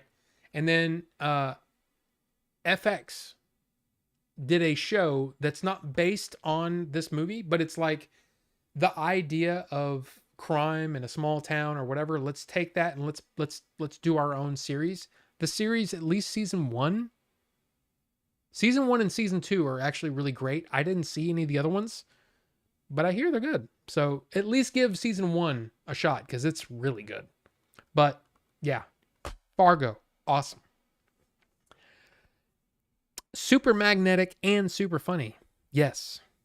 Speaking of Coens, I just rewatched Inside Llewyn Davis this week, and it's flabbergasting how good Oscar Isaac is in that. I'd forgotten how good he can be. Yes. In fact, that is on my wish list right now. So on the next Criterion sale, depending on how much funds I have, I may be buying that because that's a movie that I want to own. The problem is it's on Blu-ray, and lately Criterion has been not announcing that they have 4Ks coming until like 2 months before. So I might wait to see if they release Inside Llewyn Davis on 4K because I love that movie. Shout! I love that movie. I love that movie. Not just that scene. I love the movie. Maybe the most natural the Coen's dialogue has ever felt is when Isaac is saying his words in Inside Llewyn Davis. Yes. It's kind of a slow burn, but I really enjoyed that movie. Yeah. Been meaning to scoop that too. Yeah, it's a great one. It's a great one. It's just, like I said, it's a little on the slow side, but I like it. I really like it, and I want to own it. But hey, there's 3 more. There's 3 more from Shout Factory. I'm going to go ahead and get this started, open it up. This is a movie that I have only recently watched for the first time, and I fell in love with it and was like, man, I know I totally, it's after watching the movie, I know exactly why my parents did not let me watch it, because there's a lot of sex talk and my parents didn't like that crap. But I love this movie, and I think this movie's hilarious, and I think it's really good. It's got a great cast. It's Clue in 4K. Yeah. And this also has a loose disc, but this has the 4K and the Blu-ray. So yeah, disc 1, 4K. New remaster from a 2023 4K scan of the original camera negative. So this should look amazing. This should look way better than what I saw it. I think I saw it on streaming somewhere. 3 different surprise endings. This is an interesting thing about this movie. I don't know how many people know this or remember this, or maybe you're too young to know this. But the movie Clue, okay, this is directed by Jonathan Lynn. It stars uh, Eileen Brennan, Tim Curry, Madeline Kahn, Christopher Lloyd, Michael McKean, Martin Mull, Leslie Ann Warren. Okay, great cast. This is such a great movie. But when this movie was released in theaters, they released it with 3 different endings. And the way that they did it is that when you were looking, because back then we didn't have the internet, right? This was what, 1985. Okay. When this movie came out, what they did is in the movie listings that you would see in the paper, it would say Clue version A or version 1. And then there would be Clue version 2 showing in a different theater. So if you wanted to see all 3 endings, you had to go to to whatever showing or whatever theater was running that version of the movie. So they had 3 different endings to Clue, and they showed each one of them separately theatrically. That's crazy. But they did it back in 1985 with Clue. I remember because I was intrigued by that. I'm like, wait a minute. So you could go see the movie and not come out and not like the movie, but then you go see it over here and it's a different ending and you might like that better. But that's the way they did it. So 3 different endings to Clue. On the Blu-ray, the new remastered cut, The Perfect Motive, directing Clue, interview with writer-director Jonathan Lynn. The Scene of the Crime, producing Clue, interview with associate producer Jeffrey Chernov. New Not Just a Game scoring Clue, interview with film music historian Daniel Schweiger about John Morris's score, the 3 different endings in the original trailer. So yeah, Clue, bang, 4K, I own it. I'm happy about it. So there you go. There you go. Now this next movie is a movie that I've never seen. Oh, you know what? I didn't check. They don't do that typically on studio releases. I'm pulling out the tombstone just to see. No, there's no alternate artwork. Sometimes with some of these releases, they'll do alternate artwork. Let's check these. No, I wouldn't think that far. Yeah, Shout typically, I don't know if Shout does that. But there you go. No. But this next movie is a movie I've never seen. And it's a movie that, again, people were talking about. Friends of mine whose parents, didn't care what they watched. They got to see this movie a long time ago and they were referencing it constantly. And I didn't know what they were talking about because I didn't see the movie. But, of course, I had read a lot about it, but I'd never seen it. I still haven't seen it. So this could be a movie that I end up not liking. But gosh, they have so much glue on the plastic. But it is Creepshow. That's right. The Stephen King. Now let's see what happened here. Original screenplay by Stephen King. So there you go. Directed by George Romero. So on this release, which, again, I don't think it has anything special except the discs have different artwork, which is kind of cool. Oh, it does. Look. Alternate artwork. Look at that. That's kind of cool. So there you go. I can, in fact, since this has that, I'm going to change this around and change out the artwork. Cool. I love it. I love it when they do that. I think it's just cool. It looks like a comic. I like it. But look, I'm not even going to read all that. Look at all the special features on there. Holy crap. That's a lot of freaking special features. And again, never seen it. Never seen it. So I'm looking forward to this one. It's going to be a good time. Golly. New 4K scan from the original negative. Audio commentary with George Romero and makeup FX artist Tom Savini, who we've seen, who was in, he's been in a lot of movies, but he was in From Dusk Till Dawn. He was in Death Proof. No, Planet Terror. Moderated by Michael Felcher. Audio commentary with director of photography Michael Gornick. Another audio commentary with composer, first assistant director John Harrison, and construction coordinator Ed Fountain. Wow. All 3 audio commentaries from Disc 1. God, there's a lot on here, man. So this will be a fun one. This will be a fun one to go through. And again, never seen it. Now, this last one is kind of, I'm not going to say the crown jewel of these four that I picked up from the Shout factory sale, but this is a movie that I've never owned.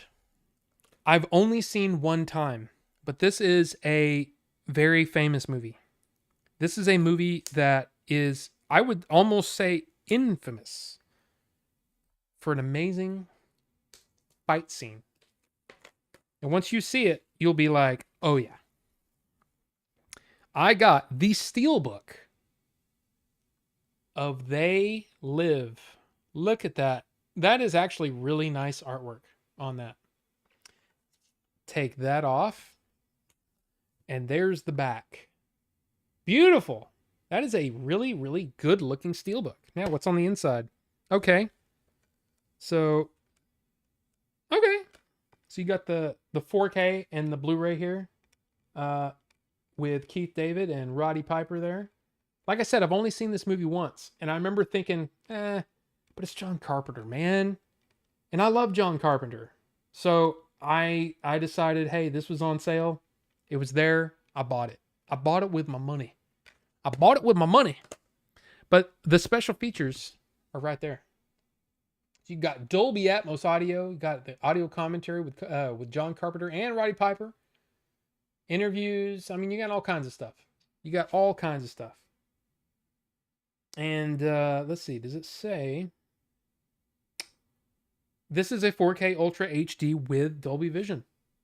So this is going to be, I mean, definitely the best looking the version of this movie that I will have ever seen. I've only seen it once, and I don't honestly remember a whole lot of it except going, yeah, it's pretty good. But it's John Carpenter, man. And I got to pick up that 4K of Starman that just came out. I think it just came out. I need to get that too. But there you go. They Live, Steelbook, 4K. I mean, look, man. I think that was $75 for the four of those. That's a great deal. So let's get caught up in chat, and then I'll show you the toy that came in today. Different endings with different theatrical showings is such an interesting gimmick, kind of like board game different endings. Chris, what's going on? Good to see you, sir. But yeah, and it's kind of interesting too because they're doing something similar with that Beatles movie that's supposed to be coming out, right? And I think that comes out next year. But it's the one where it's the same story, but from each Beatles perspective, each Beatles band member perspective. So you're gonna have, your Paul version, your George version, you know what I mean? Your John, your Ringo. You're gonna have different movies to watch, but they all kind of depict the same storyline, but from their point of view. I think that's an interesting thing too. So that'll be cool. But good to see you. And Shulzama, welcome. Good to see you. Clue was fantastic. I hadn't seen it for years until recently. Yeah, and like I said, I'd never seen it because, again, my parents were like, there's too much sex talk in this movie for him to watch that. I really enjoyed it. I just got Fargo as part of the MGM Decade 10 Film Collection 1990s bundle for $19.99 yesterday. I'm guessing that's like a digital thing, Shozama? I mean, Fargo's awesome. So anyway, you can get it. About how many movies do you have in your collection that you've never seen? Very few. Very, very few. In fact, I always think about August Rush, which is right here. I bought that as part of a Blockbuster sale. And my wife and I were like, yeah, why not? It's, whatever. We still haven't watched it. There's very few that I've never seen. Very, very few. There's probably some over in that stack that I haven't seen, but the only one of these that I haven't seen these two. And I haven't seen Creepshow. That's it. Everything else I've seen at least once. That would be an interesting thing to figure out, but I can almost guarantee you that it's under 5 of all the movies that I own. Under 5 that I have never seen. I'm not one of those like there was a I don't know how many of you guys like watch other YouTubers that talk about physical media. But there's one, the Boutique Blu-ray with Elliot Cohen, I think is his name. I love his channel. He talks about movies that I probably will never ever buy, because a lot of them are really arty or they're really obscure, and I'm not into just buying everything no matter what it is. I want to buy something that I have a connection to, or it's a movie that I really really want to see and there's no other way to just watch it, you know? Or sometimes like A Bittersweet Life, which I already put over there. Sometimes I just buy a movie because it's like, that looks good and it looks like it's right up my alley. So done, you know? But for the most part, I buy movies that I know I like. I know that I want to watch it multiple times, at least. Now, I may never, like, there's probably,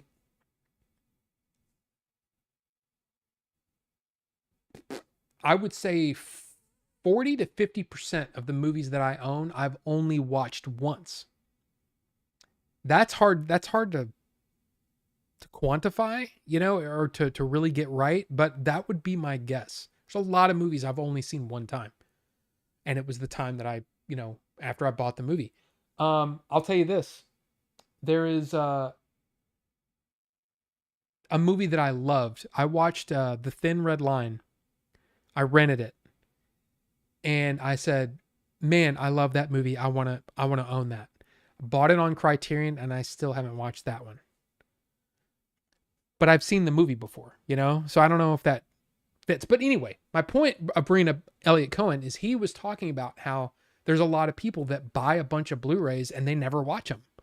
And I'm like, I mean, I can understand that, especially with the crazy stack that I have over here. But my whole thing now is the next time I want to watch a movie, I'm picking the first one off the top.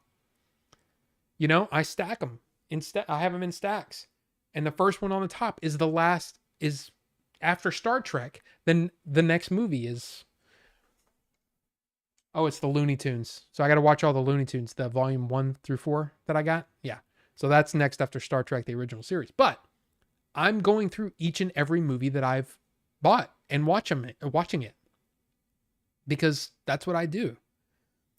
I totally understand though how you could get so far behind in your watching of the stuff that you buy that you don't see it. But not me. Creepshow is good. I like 2 better for some reason. Well, I haven't seen that one either, so I guess we'll see. Man, I got behind. Sorry, guys. Creepshow 1 is great. That short about the crate scared the crap out of me as a kid. Yeah, my parents wouldn't let me watch it, man. Like they let me watch Salem's Lot when it was on TV. Scared the piss out of me. They would let me watch Poltergeist, but if it was rated R, they wouldn't let me watch it. In fact, I think the first rated R movie that my parents would let me watch was Rambo First Blood Part 2. And the reason that they let me watch that is that it was all violence, which, whatever. And there's only one curse word in the movie. And it's, you know, when Rambo says F you to the guy torturing him. That's it. In that movie, that's the only curse word in the movie. So that's why they let me watch that. But they wouldn't let me watch anything else. And then they started me off small, let me watch Aliens and Alien and the Terminator. But they would do the thing, I've talked about this, where my dad would mute it when they were cussing. And the problem is he would miss the cuss word and then mute the next 2 words. And I'm like, what's the point? I know what he's saying now. I've heard all the curse words because you missed the mute button. Or he would like quickly fast forward, you know, if there was like nudity or something. I'm like, okay. But anyway, yeah, they just wouldn't let me watch that stuff. So Rob's here to review movies and chew bubble gum, and he's all out of gum. Wraith, good to see you. And right now, like I said, all the Shout Factory, I got these. These are all on sale still, if I'm not mistaken. I think they're still all on sale. So if you want any of these, all of these were under $20. I got these 4 for like $74, which is a great deal. So I would highly recommend it if you're in the market. And then all the Kino Lorber movies are 50% off over at Barnes & Noble right now. And yeah, I might have some more movies coming from that. So, not to mention my pre-orders, which those will trickle in as they come out. So, I need to stop spending so much money. But anyway, yeah, they are great pickups. I think I did good. I did good. Love They Live. I would pick that same one up when it came out. Well, there you go. Yeah, I think it was $19 or $18. It was a good deal. It was a good deal. Machu, anyone playing Doom the Dark Ages? Anyone? I haven't played a video game in... What's the last video game I played?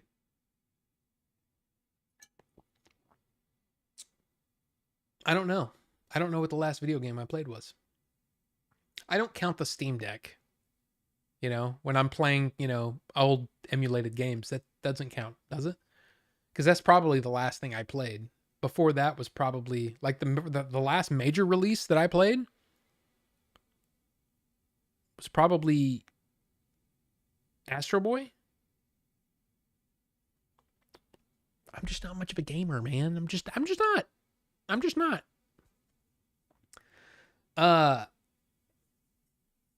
Trying to finish Eternal before I start Dark Ages. And here's the thing. I want to play that what is it called? The 33 game. The one that's all like everybody's, "Oh my god, no." I have Game Pass. I am the worst. Like the way that a lot of people are with their streaming services, where they'll keep a streaming service and keep paying for it and forget that they subscribe to it. That's kind of how Game Pass is to me. I keep forgetting that I have it and then go, "Oh yeah, dude, I have the 400 something games on Game Pass and I just don't play them." Just don't know. It was really good. Doom. Okay. I still got to play 2016 and Eternal. Yeah. I need to do that with my CD collection. Filbert.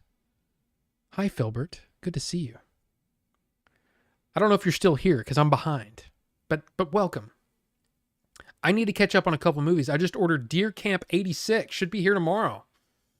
I don't even know what that is. It's crazy. 2016, not too bad to beat. Eternal turns everything up to 11. Yeah, and I hear that the new one is quite fun too. I haven't played any of the Doom. I don't even know what the last Doom game I played was. I don't know. Been a long time. I was only able to watch scary movies like Creepshow at sleepovers. Chris, I had a friend that would do that. Like his parents would or his mom, because I think his dad was already gone. I don't remember. Anyway, but his mom would let us watch anything. And I remember I saw Return of the Living Dead in like 1986, 87. I was like 10 or 11. Yeah. I almost bought that on this sale. They have that on sale too, but I'm like, that movie's I don't like that movie that much. And I don't need to see the crazy punk chick, dancing nude on cemetery or on gravestones. I don't need that. But anyway, same with me. My sister let me see R-rated movies or had to go to my friend's house. Yeah. I mean, well, the first movie, here's the first, I've told this story, but the first rated R movie that I got to see in the theater was Predator in 1987. I was 11 years old. My sister and her boyfriend, soon to be husband, they took me. And again, being in the theater, I remember all of that. I remember being in that theater. It was at the Forum Mall in Arlington, which is now closed. I remember watching it. I remember everything about it because it was an important experience. I remember watching my mom got me out of school in 1981 or 82. I don't remember exactly. It had to be 81, right? That's when it came out. But I remember she got me out of school to go watch Raiders of the Lost Ark.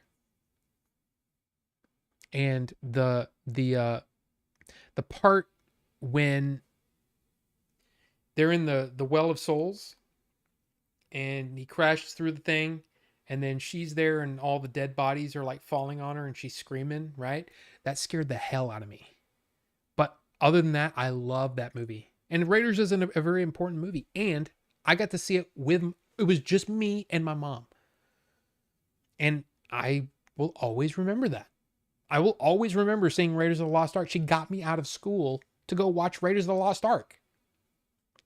That's awesome. I will, that's, to me, the best experiences are going to the theater to see a movie. Because then it's not just, oh, it's that movie with Harrison Ford. No. It's a core memory for me.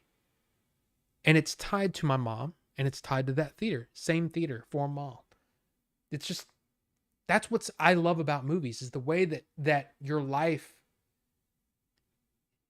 can intersect with you seeing a movie for the first time and it becomes something important. Like, I remember the first movie that April and I watched together was Labyrinth. I'll just say we didn't watch the whole movie, but I'm just saying that's the first movie we watched. And I think the first movie that we went to the theater to see, it might be The Blair Witch. I can't remember. But I remember it was Labyrinth, because Labyrinth, it was kind of my way in. You know what I mean? Like, oh, you like Labyrinth? So do I. And I ended up getting her the soundtrack. And when she got rid of all her CDs, I took that. And it's over there on the shelf. So I bought her the Labyrinth soundtrack on CD. It's right over there. Anyway, to me, that's what movies are. They're not just something that happened and you don't remember it ever again. No, they're important to me, and I love that. Anyway, let's move on. My parents generally would let me watch our stuff if they watched it with me, but nothing too crazy. I was always just told to cover my eyes if stuff was super violent. Yeah, my dad didn't care. Especially like Terminator, RoboCop. Hell yeah. RoboCop, Terminator, Aliens. And I think part of it is just he wanted to see the movies again. And he was like, I got this kid here. We'll watch it together. You know what I mean?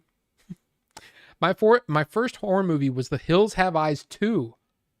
Wow. Saw it at a sleepover. I remember the poster for that, or the cover for that. That looks like a scary movie. I've never seen that one, but mine, Poltergeist or House. Yeah, Poltergeist was definitely one of the first ones, horror movies that I would watch with my parents, because it was PG, which is crazy if you see that movie again and you go, wow, this is PG. Yeah. I was the youngest of 5, and my older brothers exposed me to a lot of our stuff when I was 7 to 10. Oh yeah. Probably did it screw you up a little bit? Because I remember looking through some of my old notebooks when I was in before I was 17. So probably middle school, early high school. And I had all kinds of gory, bloody stuff because I was learning how movies were made, and I was drawing cool, crazy stuff. And it was probably like, I bet you we need to take this kid to a psychiatrist. Look at this crap, But no, I just love movies. I loved the way movies were made.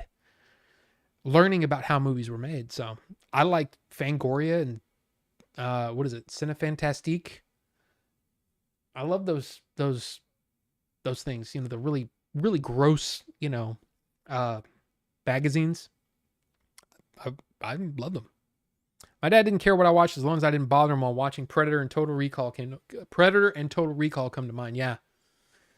MGM bundle is digital. Benny and June, City Slickers, Fargo, Four Weddings and a Funeral, Hackers, Misery, The Birdcage, 98 Man in the Iron Mask, 99 Thomas Crown, Thelma and Louise.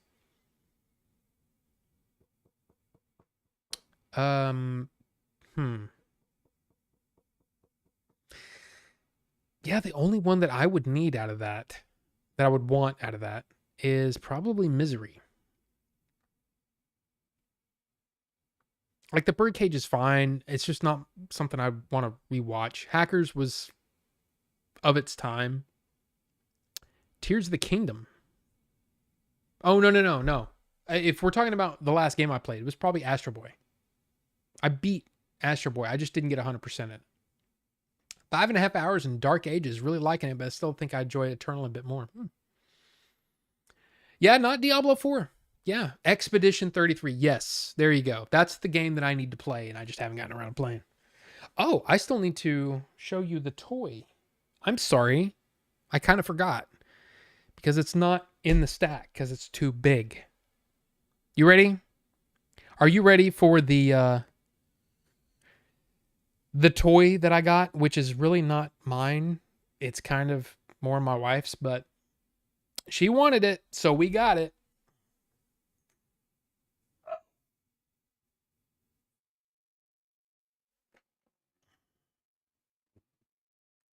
There you go. Lego Mario Kart. It's when I showed it to her, I was like, she might want this. And I'm like, I don't really need this. But now that I see it, it's kind of cool. It's kind of cool. So it's 12.5 inches long and 8.5 inches tall.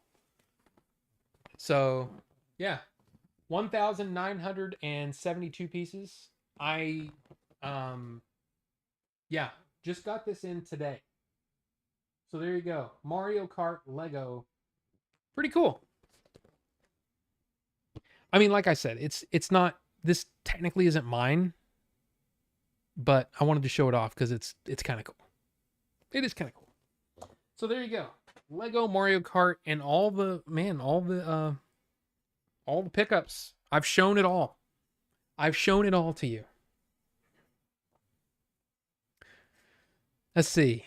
Gotta wait for my new laptop to show up. Oh, for Expedition 33? Yeah, I need to try it. Oh my God. Filbert said, I recommend checking out Deer Camp 86. Gives vibes of Dale and Tucker versus Evil and Evil Dead 2 vibes. It's a well-done, modern, campy slasher. Came out last year. Oh. Deer. Oh, come on. There it is. There it is. Oh, yes. Okay. I have heard of this. Yeah. Okay. And it's on Tubi. There you go. That's pretty cool. All right. See, maybe that should be one of those movies that we throw in the watch along thing, you know? The watch along. Bet young Rob liked that stripper chick.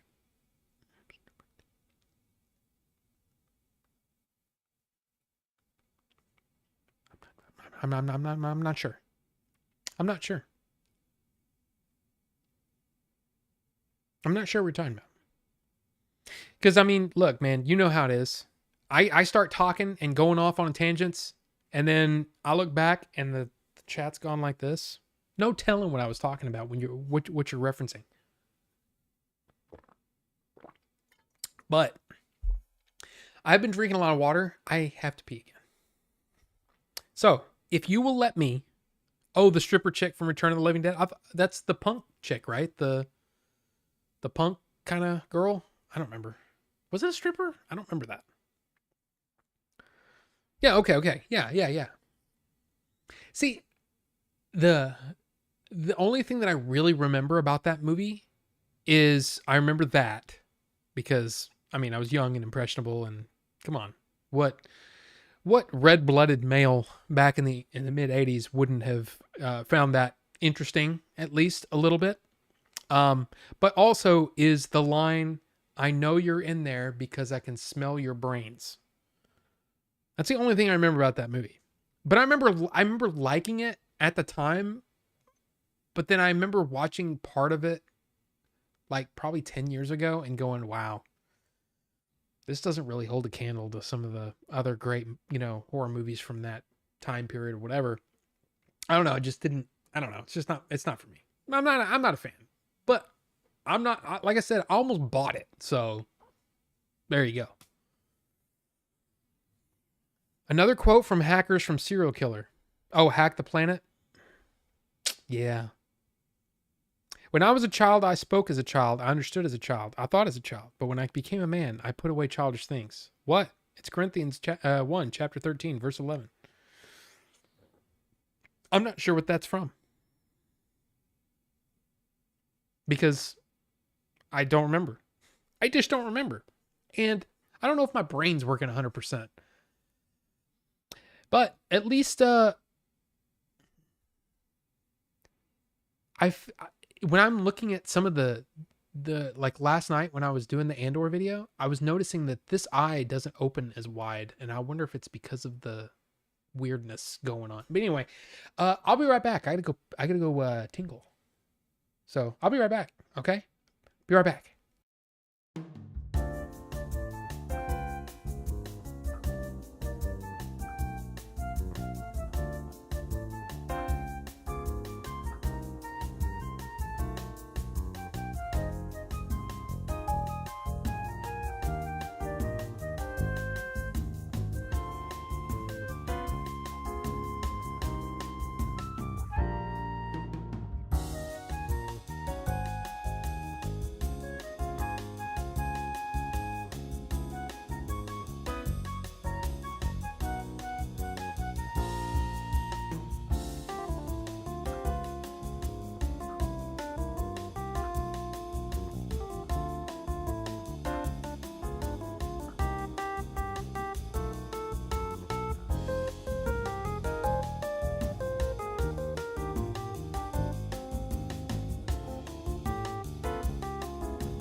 Oh, that's from Hackers? That line, the when I was a child, I spoke as a child, all that stuff? Yeah, I was never a huge fan of Hackers. I mean, it's John Lee Miller, it's Angelina Jolie. I mean, I get it, but it's just, I don't know, just one of my thing.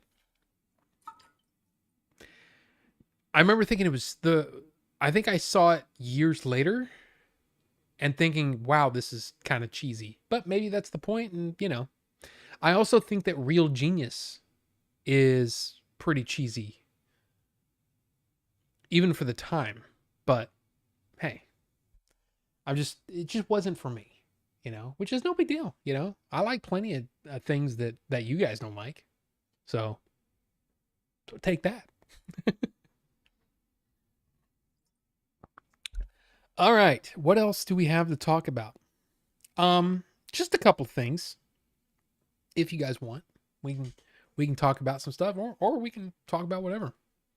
We can talk about Deer Camp 86, which, hey,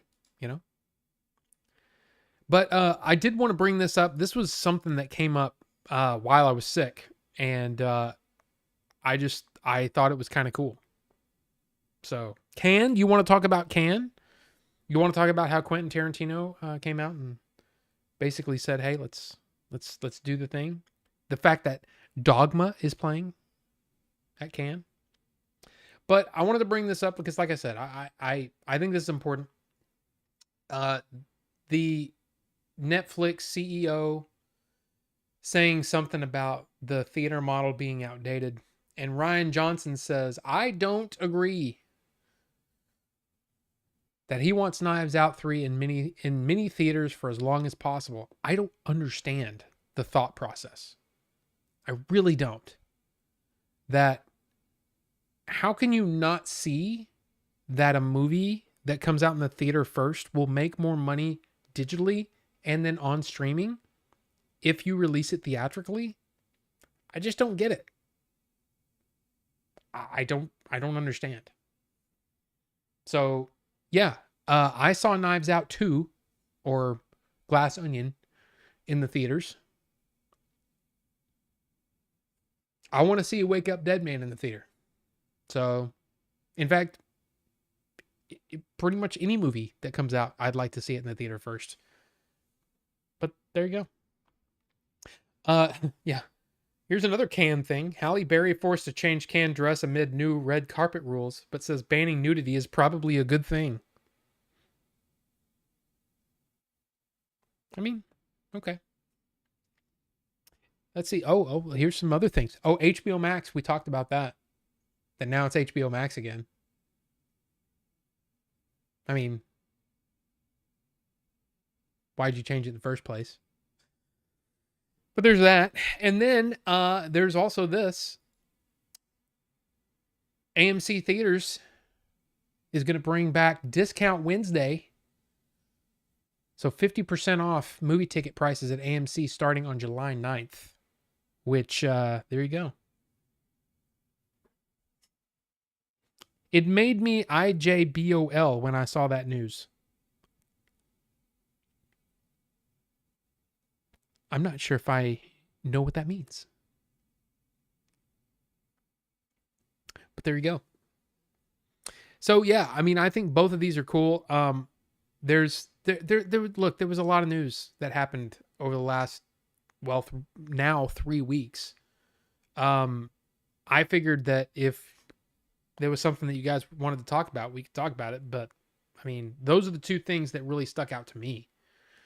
I mean, other than trying to be hip with new words, I just bust out laughing. Okay. I didn't know what IJBOL. I'm old, so I don't know. You know, I think Netflix is trying to kill theaters, so streaming is the only game in town, like Amazon trying to drive brick and mortar stores out of business. True, yes, but I don't know, man. I don't know how you can say that you love movies and then turn around and say that. I mean, I don't know. I have so many good memories in theaters. I mean, I told you some of them. Dude, seeing Mission Impossible, the first Mission Impossible opening night was an amazing experience. Seeing The Matrix opening night, first screening at 12:01 a.m., waiting in line for hours, not knowing what we're going to get, and then going in there and being completely blown away by it. Like, I don't know, man. I'm one of those that I'm not going to sit there and say things like, well, if you didn't see it in the theater, then you haven't seen it. I'm not going to say that. But you should, at the very least, if you don't have a TV and a sound system, are you really experiencing the movie to the full extent that's possible? I don't think so. I mean, I don't know. I could be completely wrong, and maybe I can have my opinion swayed on that. But you know, to me, like, I don't know. Dune was a great example. You know, I watched it at home because of the pandemic, but I watched it big on my big ass freaking TV and loud, and it was awesome. And I can tell you that if you watched it on something small, you probably wouldn't have the same impact. It wouldn't have the same impact on you. I don't know. But the problem is there's really only a handful of movies that come out a year that you can say that the theater is the best way to watch this. You know, there really is only a handful left. But that's still, the Amateur. The Amateur is a perfect example of a movie that most people probably wouldn't care to see that in a movie theater. But you know what? It had great sound. The picture quality was great. The cinematography was great. And yeah, it's a smaller story. It's not like this huge blockbuster of a movie, but it was still great. We still had a really good time watching that in the theater. I don't know. Netflix wants you to not have nachos, candy, popcorn, and soda with their prices. $25 a month for 4K. Ridiculous. Well, I mean, what is it? $18 for just the standard now? I would go to the AMC theaters far away just because it's half price. I mean, here's the thing. If you don't care, if you're one of those people, like I would say a good portion of the public, they don't pay attention to movie news. They don't pay attention to, to spoilers and things like that. So they just say, hey, we can go Wednesday, half price. And on top of that, there's going to be fewer people. There's still going to be fewer people on a Wednesday than any other day of the week, almost. Weekend nights are a great time to go to the movies. Or did I say weekend? Weekday nights is what I meant. I don't know. My biggest issue is that AMC, there's not really an AMC close by to me. The closest AMC is like, I want to say like 15 miles away, which around here means that's about a half-hour drive. That's the problem. But it's okay to watch movies on your phone, right? No. Now, like I said, there's definitely movies that I watch and I go, I should have watched that in the theater for the first time. Because again, to me, watching a movie the best way possible for that first time, you can only see a movie the first time once. I mean, that's obvious, right? But you only have that chance to have that movie be a part of your life, like an event movie, with the people that you go with, the things that you do afterward, beforehand, maybe the dinner that you go to before you go to the movie. It's the dinner you go to after the movie, whatever, a date that you go on. That movie can become something that's more than just, a way to spend a couple of hours. And that's my whole thing, is a lot of movies can become they transcend just content. It's just something to occupy your mind for a couple of hours. It can be something that becomes an event, which is cool. But again, that may just be me, in my old way of thinking, maybe. I don't know. But yeah. Working on getting a new TV and sound system. Nothing fancy, but my 20-year-old 42-inch TV and watching on laptop kind of suck. I mean, but see, here's the weird thing. I'm one of those people that when I started making enough money to where I'm like, hey, we can replace our TV.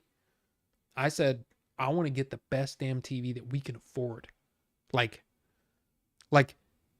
Okay, here's the amount of money that's stupid. I want to buy a TV that's this expensive. You know what I mean? It's like, that's how my brain works, because movies are such a big part of my life. It needs to be, for me, it needs to be like that. And sound has always been super important to me, but for a long time we didn't have, until we moved into this house, we didn't really have a way to do that. We couldn't put a sound system in my in-laws' house. We couldn't put a sound system in our apartment. I mean, we could have, but it would have been like, to me, it's like, I know that this is probably what first world problems. I don't know what you call it. I don't know what you call it. But for me, I didn't want to go cheap on the sound system. So if it was one of those system in a box type things, I was kind of like, I don't want to do that. I want the in ceiling speakers. I want the big freaking, I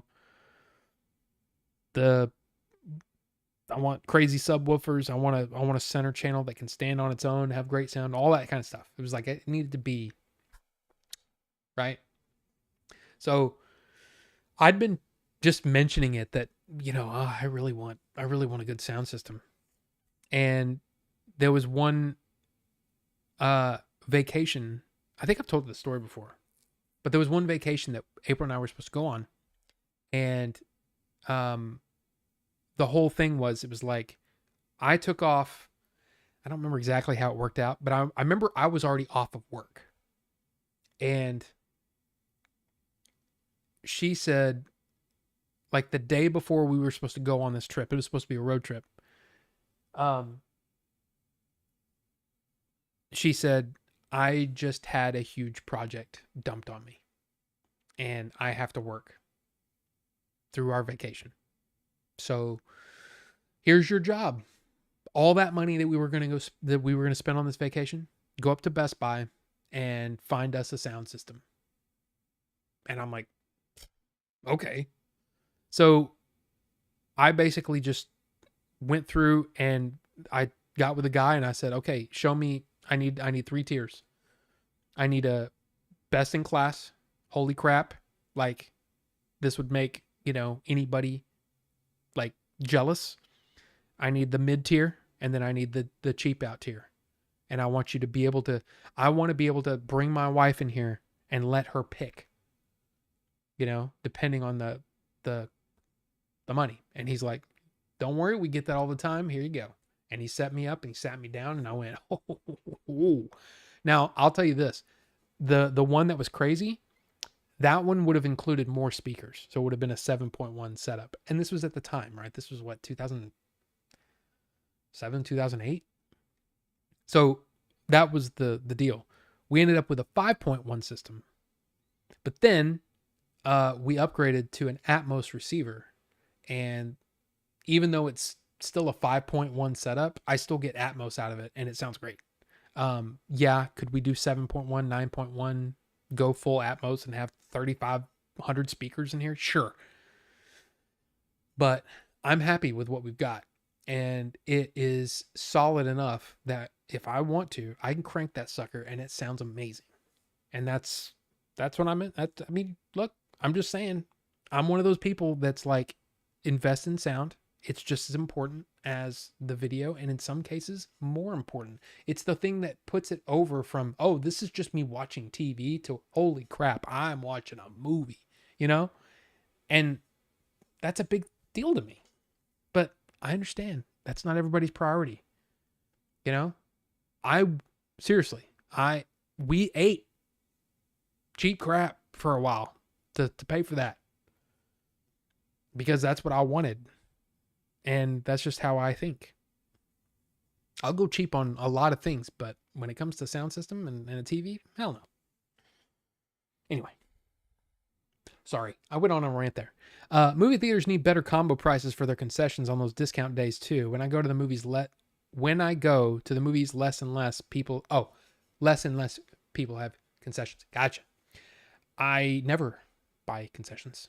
The only thing that I will buy is if it's a longer movie, if it's like over 2 hours, I'll buy a water, which ends up being like $5 for a 20-ounce, thing of water, which is stupid, but that's really the only thing I need.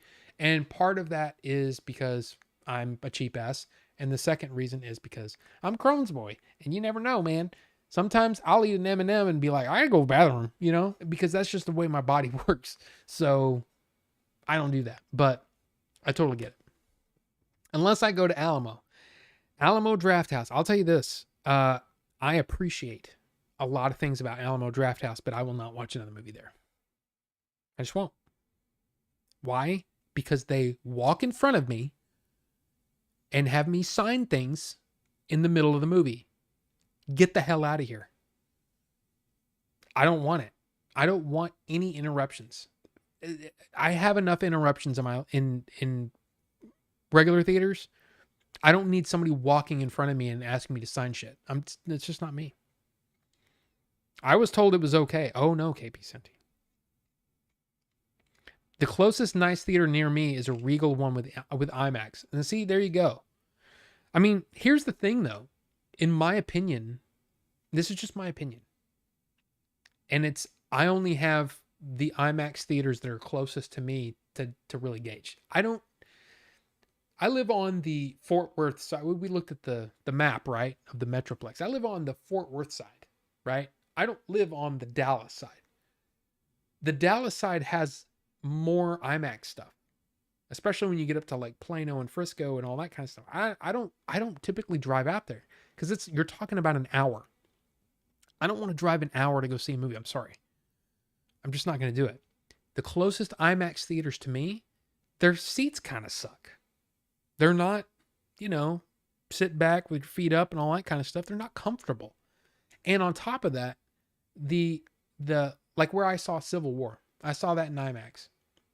The seat was incredibly uncomfortable, and I just wasn't a fan of the theater. And on top of that, it's in, just to Dallas, and that's another hour. So you're talking about a 2-hour just to drive to go to IMAX, and I'm like, I just can't do that. Now, the closest IMAX to me also has IMAX on one side of the building, and the other side of the building they have a Dolby Cinema. I'd rather go to Dolby Cinema, just because I think the sound quality is better. Now, in a case of something like Sinners, I really probably should have seen that in IMAX. I probably should have done that because it opens up the frame and all that kind of stuff. It's a different experience in IMAX. But I didn't. I watched it in XD, and it was just a big screen with the regular. It wasn't shot. It wasn't a scope image. It was like 276-1, right? I can't remember. But that's the one movie where I'm like, I should have went ahead and gone to see that in IMAX. But I didn't. But anyway, there you go. I hope to have a nice surround sound setup one day so I can experience video games and movies in multi-channel like that. Absolutely. Video games are awesome in multi-channel. I mean, you're talking about a horror game? It'll scare the piss out of you. One of my favorite games to play in multi-channel was Breath of the Wild. And it's because when you go in certain biomes, certain parts of the map, you can hear everything around you. You can hear birds and all kinds of crap. You can hear, and all that it's all behind you. And it's like, it's cool. It's freaking cool. And it makes you feel like you're standing there. It's awesome. So anyway, sorry. Wow, I'm behind. Unless you get amnesia or have dementia, then you can see a movie the first time many times. Yeah, but you don't really want that. And I get what you're saying, kind of a joke, but I don't know. The Saw releases every Halloween in college were always super fun at the theater, packed with super fun atmosphere, great times. Exactly. I loved those times. I mean, look, especially now that I'm older and I don't like standing around, I love the fact that I can, for opening night screening of a movie, I can walk in there and sit right smack in the middle of the theater because I bought tickets before everybody else did. I can sit right in the middle of the theater, have a great seat, and not have to get there 2 hours early, 3 hours early, right? The problem is I miss out on the fun, the excitement of having to stand in line and like, man, I hope we can get a good seat, like when we get in there, and all that stuff is fun, man. I miss that experience. And, all my friends, grew up and, had families and all that kind of stuff too. So it's not something that like a 12:01 a.m. screening with no reserved, seats. That doesn't happen anymore. But I miss those times. It was fun. Been waiting for my TV to die before I get a new one, but it's still going and it's a cheap hands-free. I've never even heard of that. But straight to VHS movie shot on tape is best on CRT or an old school projecting TV.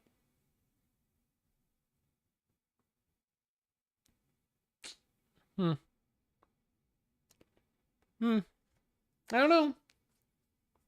Yeah, good, better, best situation. That's exactly. And yeah, ceiling speakers. Yeah. Yeah.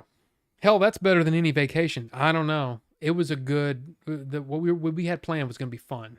Kind of like that. I think I told the story about us going to the Northeast, starting in Maine, and then driving down, through a bunch of different states. That was so great. That's basically what this vacation was going to be. Going to Mount Rushmore and then up through, like Nebraska, Kansas, stuff like that. We still have to do that. We still have to do that road trip. Because that's part of the deal is that April and I need to visit each and every state together. So there you go. And it was pretty cool because when she got off of work that night, I said, "Okay, I mean, look, here's the deal. I did a good, better, best thing. I'll let you pick whichever one you like the best. We'll go with." And she's like, "Okay." And she was like, "Do we really need the best? Because like we can afford the best. We can get the best." And I'm like, "I don't know. I don't." And what made her decide is that she didn't like because they it was so ceiling speakers, right? Those were picked. We got the best ceiling speakers we could get at the time. I'm sure there's probably better ceiling speakers now. Full range.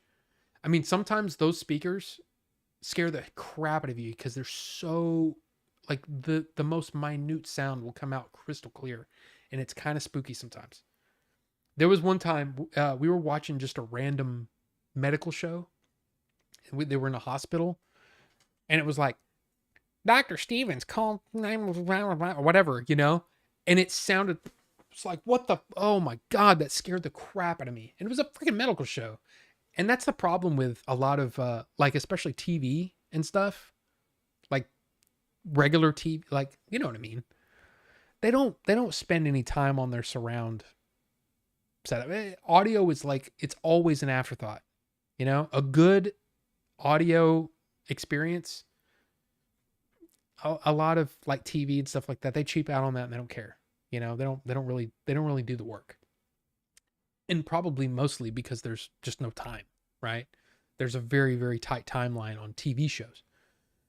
But yeah, when you get a good one, man, it's awesome. But yeah, we ended up getting the better, not the best, because she liked the freestanding floor speakers that were on the better. She liked those better. So that's what we did. So there you go. I think I might be going through a midlife crisis. I just replaced the sound system in my car for no good reason. Zero regerts. Yeah. I mean, I think, yeah. I think once you hit 30, 35, I mean, especially if you've got a kid, you got a family and all that kind of stuff. Yeah, that happens. There's nothing wrong with that. Do the thing, man. Do the thing. I want an Atmos setup because Apple Music supports that, and I happen to magically have Atmos files in my music library. Yes. I'll tell you this. Atmos is cool. It can also be kind of distracting because especially if you're listening to a playlist. Okay, so here's the deal. I have my Apple TV, right? And I've got Atmos, right? I've got an Atmos receiver and all that kind of stuff. It's not true Atmos because it's not splitting into like, there's all the different floor, whatever. But basically Atmos is kind of like 5.1 when it comes to the music anyway. I don't think it's a full Atmos experience. Anyway, here's the thing. Every now and then, a backing vocal will come out the back speakers. It's not like, and some of the mixes are really strange. I'm trying to think of a song that's really okay. So a lot of times when April and I are, building Lego or we're doing something at the table together, and we just pop on the 80s hits radio thing, right? We'll just throw on the 80s. Okay? George Michael, Faith. Now, if you know this song, in the pre-chorus, I can't remember what the lyrics are. I'm behind you, something on the floor, right? And then there's a right? What's weird about that song is only that comes out the back speakers. So everything's up front. George Michael singing all the music. And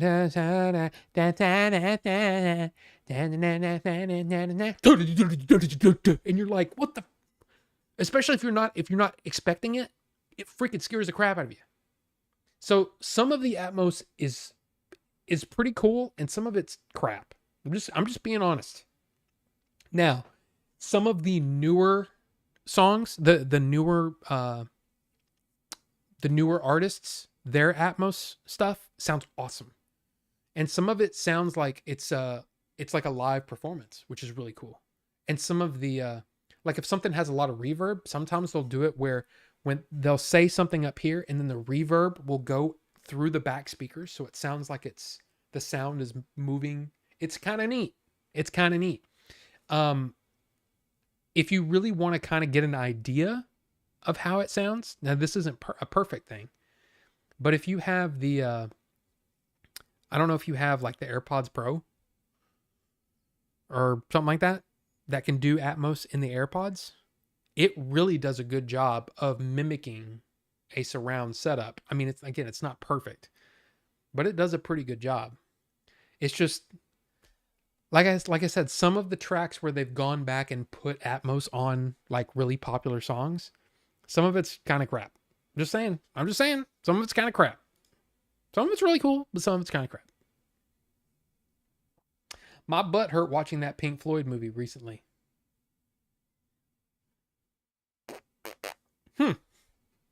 The Wii U has surround sound like LPCM or whatever. That's the big reason I want surround. It's really cool. I mean, I have surround on everything, right? And Halo, on Xbox, the Astrobot. Did I say Astro Boy? I said Astro Boy, didn't I? Astrobot. Astrobot was awesome in 5.1. So yeah, all that stuff, man. It's all good. To be a bit more serious, there are movies maybe I haven't seen in ages or maybe a different place in my life. So it's a first time in a different decade of my life, for instance. People have different levels of movie memory. Absolutely. Absolutely. No question. And there are movies that I liked back then that I don't like now. And there are movies that I didn't like before. And then I watch it again and I go, wow, that's really good. Like, why didn't I like it before? It's kind of like, this is something that my dad used to say to me all the time. But he used to say that people that read the Bible, when they read the Bible, I mean, I'm not trying to get all, Christianly on you or anything like that. But they say that, you read it at different points in your life and it will mean something different to you as you get older. And it's just basically what it is it's experience, And it's just like books. Books are the same way. Anything that you take in, any content, or I shouldn't say content, anything that's artistic, right? Anything artistic, whether it's a novel, whether it's a movie, a TV show, art, like actual art, music, there are going to be things that the artist will reference or will draw upon that if you don't know what they're talking about, it will roll right off your back. But if you know things, and you've lived long enough to experience some of the things that the artist is referencing, it will mean more to you. I mean, that's obvious, right? But that's the thing. When a science fiction story comes out, science fiction movie, and it's drawing upon the classics, if it's drawing on H.G. Wells or Isaac Asimov or whoever, and you don't have any knowledge of that, and you don't know, it's almost like they assume that you have this base level knowledge in this level of thinking. But if you don't, you won't get it. And it's like, to me, the great movies, the great TV shows can bring people up to a newer level. And they make you curious about, well, I don't understand what that meant. I'm going to go look into that and see what that is, or whatever. I was that way as a kid.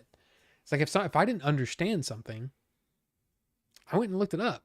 And that's, to me, is a difference between a lot of, not everything, okay? There are always exceptions.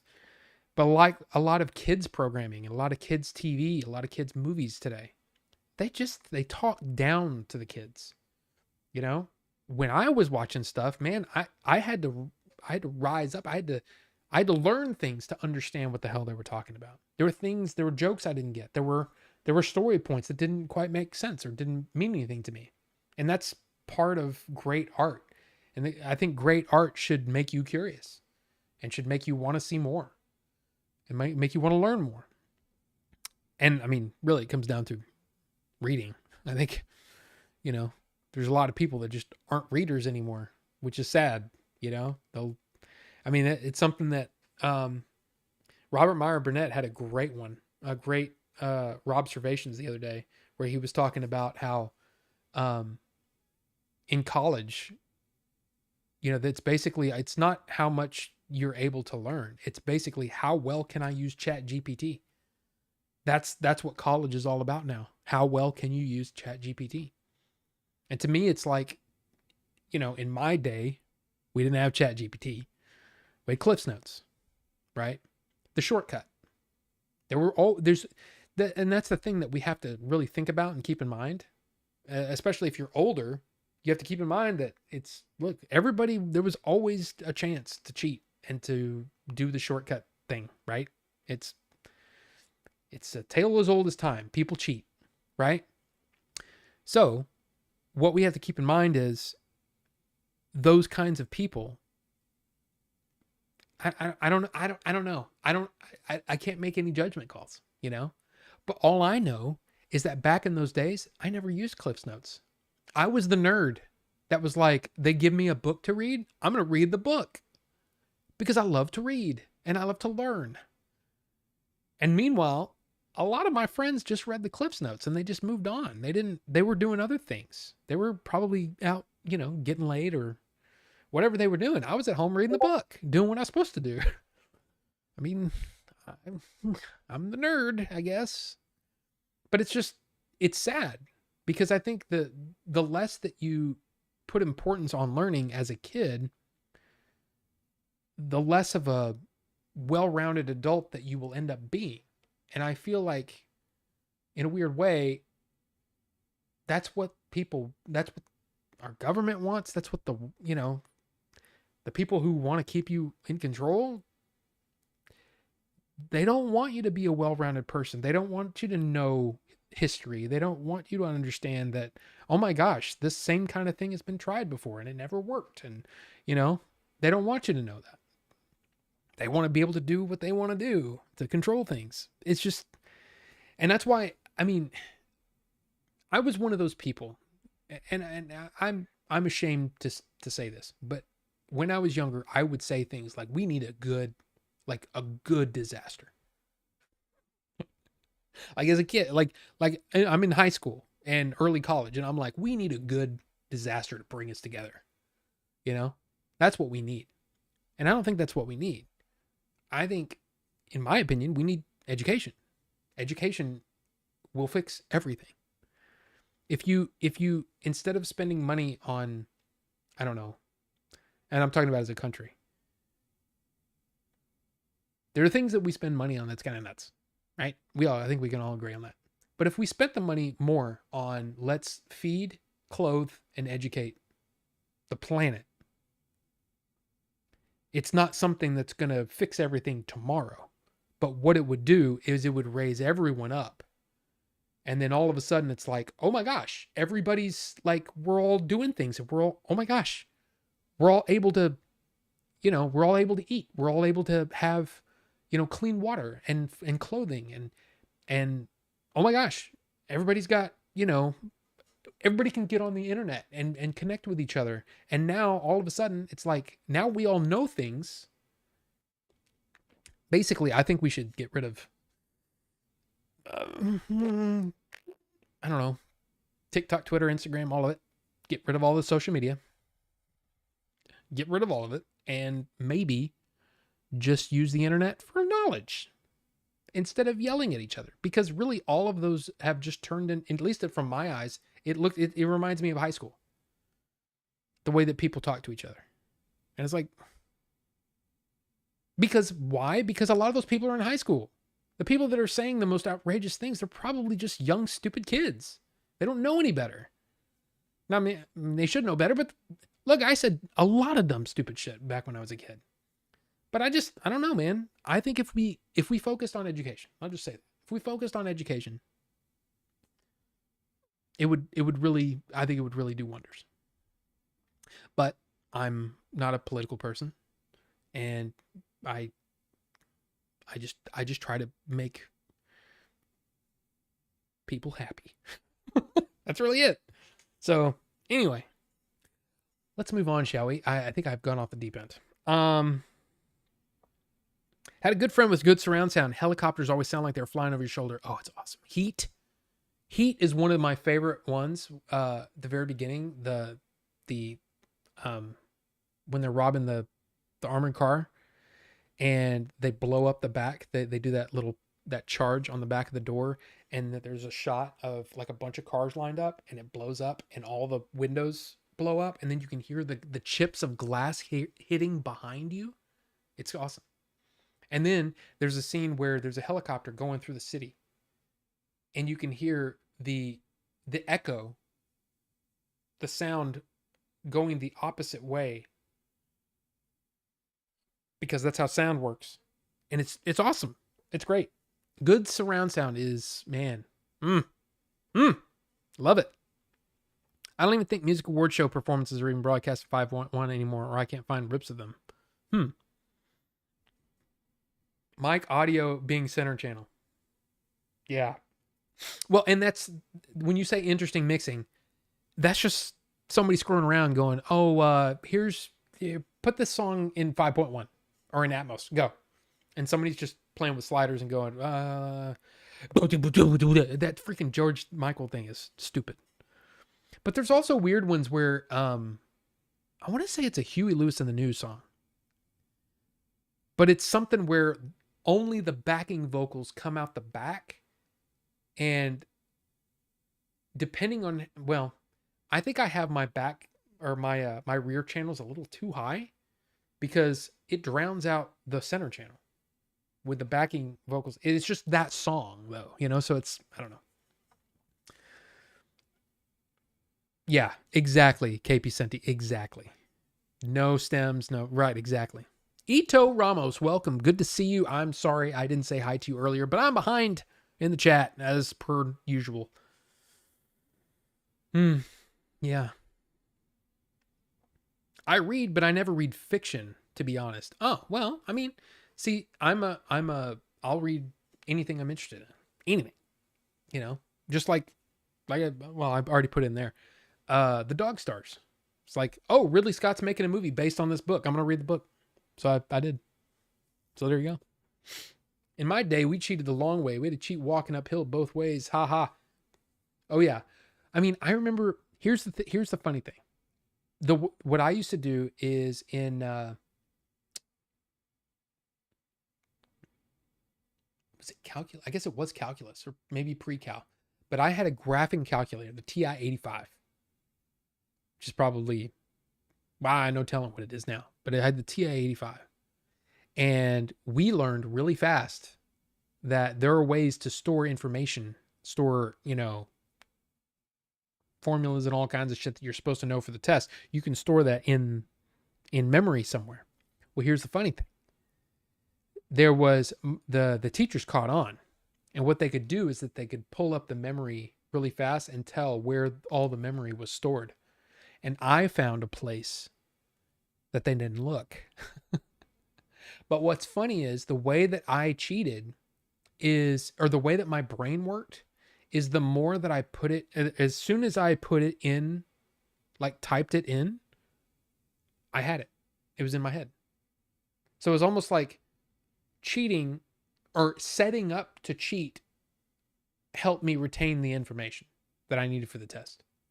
So I very rarely, I mean, I'm not going to lie, I probably did at some point, but I remember there were many times when I didn't even call it up, because it was a string. I think it was a way, it was basically a way to input a formula really fast for a specific use case.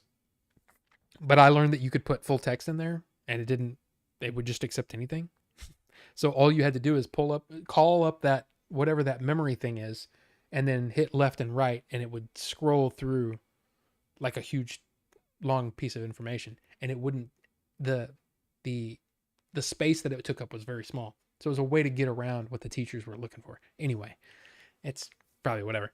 I'm not going to say I didn't cheat, but what I'm going to say is I didn't cheat very much. And when I did, usually I didn't need to use the thing that I used to cheat because,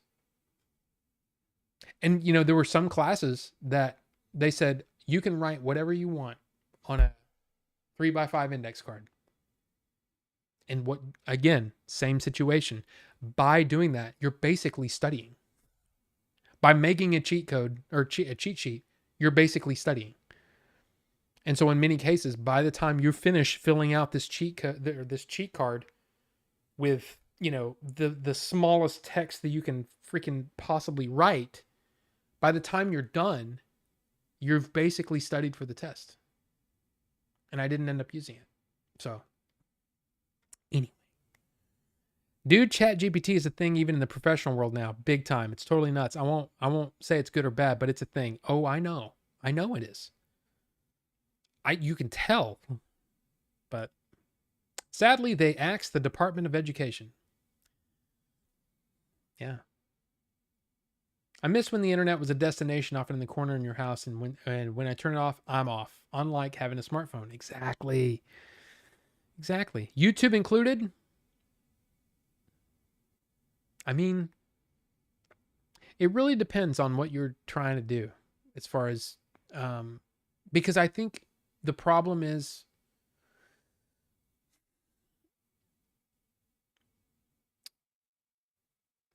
I think too many ideas should be localized. There are too many ideas that should just be localized that end up being broadcast to the world. And I'm not just saying, like, for example, I'm not going to give you the exact example, but I'm sure there are probably plenty of things that I said when I was younger that if it came out today, it would be very bad. And no telling, I can't really be canceled. I don't have a big enough audience to be canceled, but you know what I mean?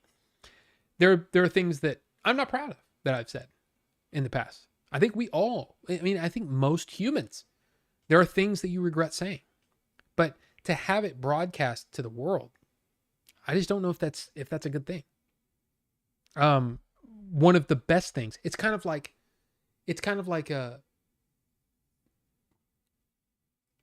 should you get rid of, cell phones in schools?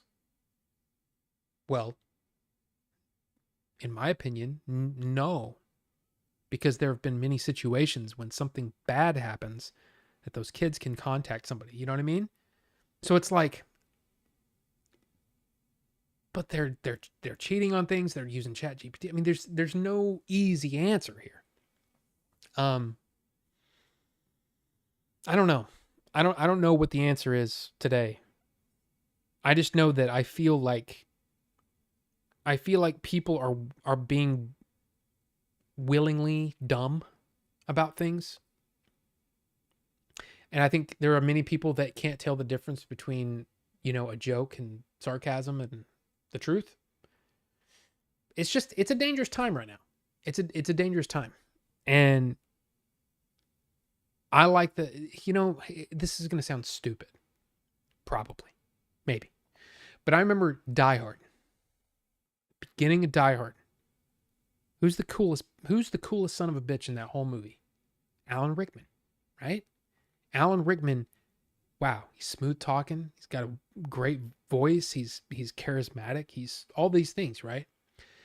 And then there's that moment when he says something, and Alexander wept because there were no more worlds to conquer.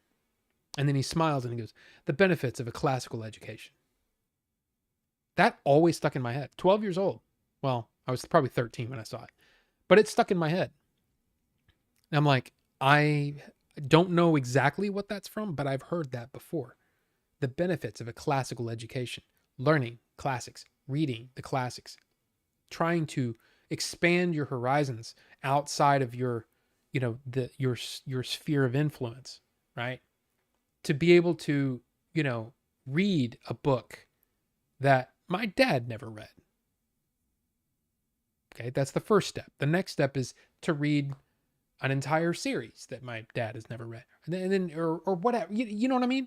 It's like that made an impression on me. A movie, a bad guy in the movie. The benefits of a classical education. This is at the beginning of the movie when he's seeing the model of something before he, shoots Takagi in the head. But yeah, that's what I'm trying to say is, to me, education is the answer. And people don't want to learn. People don't want to read. And there are so many different ways that, I mean, how many people are like, how do you become a huge YouTube celebrity? And they're like, what's the shortcut? What's the answer? Nobody wants to do the work. There are very few people who want to do the work these days.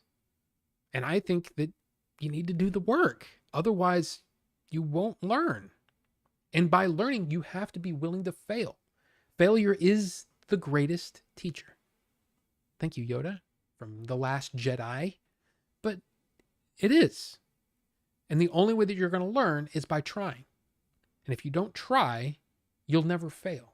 If you never fail, you'll never learn. That's the way I look at it. And so people need to read.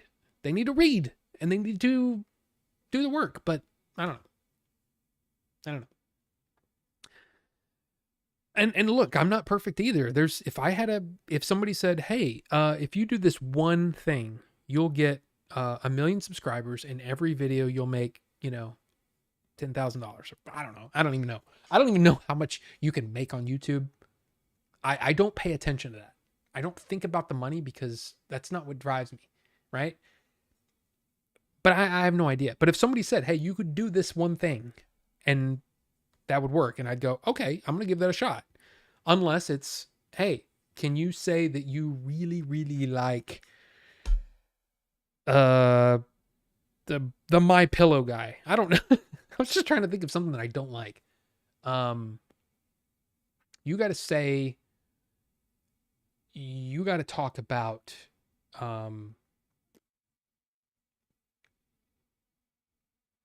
the Kardashians. Like, if you do 10 videos on the Kardashians, I guarantee you that you'll have this. I'll be like, oh, I really got to think about that. Do I really want to do 10 videos on the Kardashians? Oh my God. No, I don't. I want $1 million, but you know what I mean? And that's the thing. It's like, I see what some of these YouTubers do to make the money, and I'm like, I'm not doing that. I'm going to do it my way. If I don't make any money, fine. At least I'm enjoying myself. Right? That's kind of how I look at it. But anyway. All right. I always thought as a kid, adults knew better. As I grew up, I found out adults are just those same dumbass kids, just older. Yeah. That's what's funny. That's what's funny, man. And look, I mean, I'm not saying this to be mean, but that's I think that's when you become an adult, when you realize that your parents don't have all the answers. And then you realize all the mistakes that your parents made. And you're kind of like, wow. Okay. Wow. That changes my view on things. But, and as an egotistical, honestly, egomaniacal kid like me, I made my parents' life a living hell, dude. I'm not proud of that. I'm not proud of that. I'm just not proud of it. Some of the things that I did, some of the things I said, man, I am not proud of that. And I try to make up for it. And you know what? The thing is I'm still that, I mean, deep down, I can still be that jackass. You know what I mean? I can still be that dude. And I lose my patience, and I say things, and I'm like, oh, why? I'm such a dick. You know, it's just that's just the way it is with me, and I don't know why. I don't know where I got it. I don't know, but it's the same thing. It's oof. Oof. Anyway, need to know how you got your mic set up so you don't need headphones and not get an echo. Well, first off, there's nothing coming out. Oh, I see what you mean. Not get an echo in your what? Because here's the thing: there's not a whole lot coming. There's not a whole lot being played out of my speakers, but I also have filters set up on my microphone that anything below a certain level won't be heard. Like,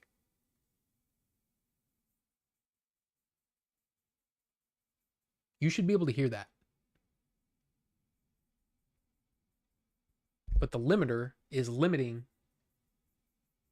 that sound from being heard. Because if I talk and do that, you should be able to hear me rubbing my fingers together as I'm talking. But as soon as I stop talking, that's one thing. You need a limiter. The other thing is the whatever software that you have, there should be a way to say, hey, if you're getting audio from this, but you also I don't know, man. I don't know. Memory retention is done in layers. Repetition is best to drive it deeper into your memory layer. Yep. Handwriting is also very good. Adds physical memory. Yes. There you go. You're canceled now. A good chunk of my Twitter is like that. I joined back in 2009. It's all still there. It's in the past. Unfair to bring up old crap later when the climate has changed. Yeah, you can't just change the goalposts, but I mean, it's happened before. But I don't want to work now. Do the work and do the thing. Society has incentivized not trying. Exactly. And they seem to, it seems like a lot of the really stupid things that people say, people champion that. They get a lot of attention for that. And what does that do? That incentivizes them to keep being stupid. And I'm just like, I'm not doing it. Do or do not. There is no try, except in rugby, where a scoring move where you put the ball down across the goal line is called a try. But aside from that, there is no try. I mean, aside from that, no try there is. Pixel Phoenix, welcome. Good to see you. I didn't see you there. Sorry I'm late to tuning into the stream. Rob, how do you feel about Superman, the new teaser? You mean... Yes. Actually, I wanted to talk about that, but look, this is one of those things where there seems to be a lot of opinions. I love the Superman trailer. That new trailer came out today to me is genius. And it actually, it didn't make me cry, but I could feel the tears forming because it was like, this is really well done. And I love that. And I don't know. We'll see. But yes, Slade's movie. I'm very excited for Superman. Hey Rob, are you familiar with The Strange Case of Origami Yoda book? I'm trying to do a live action miniseries adaptation, but the twist is it all takes place in college. I don't know what that is at all. Live action miniseries adaptation, but the twist is it all takes place in college.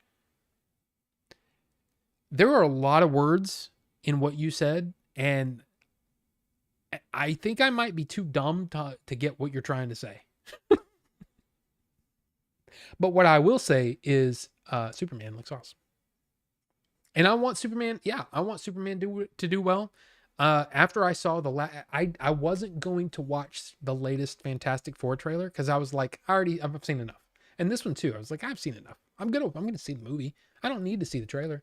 I'm really glad I watched this one. And then Fantastic Four played in front of Thunderbolts, and I'm like, oh, okay, well, I guess I'm watching this trailer now. And I watched it and went, I'm kind of down to see this.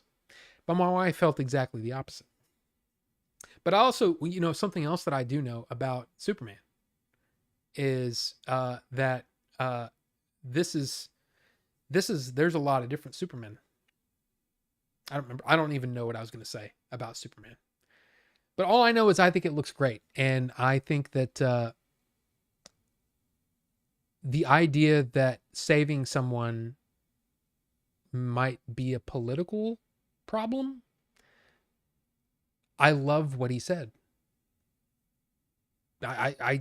It's kind of like, yeah, that's Superman. Sure, he grew up in America, but that doesn't mean he wouldn't save somebody. You know what I mean? I love that. I love what he said. There were some people that were kind of like, I don't like the fact that he got angry. And I'm like, okay. I mean, I don't get that. But yeah, it's good. I think it's good. And I'm excited for it. And something else I know is that I own Pretty Hate Machine on tape and CD and vinyl and remastered vinyl. And the remastered vinyl is actually two actual albums. And this also has an extra song on here. So there is I know you're seeing the reflection of the thing, but there's 10 songs on the original. But on this one, since it's two different LPs, it actually has an additional song, Get Down, Make Love, which is a Queen song. So take that, naysayers. Bam. Like, Rob, you really showed them. So here's the deal. As I mentioned on the last little hangout, if you guys want to go hang out with me, if you join the Discord, which here's the thing. I'm going to put this in the chat. Discord. You got Nightbot over there in the corner doing all the work. Bring up the thing. We are going to be hanging out until midnight. So another hour and 45 minutes over in the Discord. So if you guys want to come hang out, let's go hang out. So I'm going to bring up Discord now so we can go ahead and just get in there. So I'm in, and if I turn on the camera, set up on my phone for some reason, disconnect. I'm going to change my video. Where the hell is that? Voice and video. We're going to change that over. Oh, video. I'm going to make that. Is that not working? Oh, there it is. So I am in chat now. And yeah.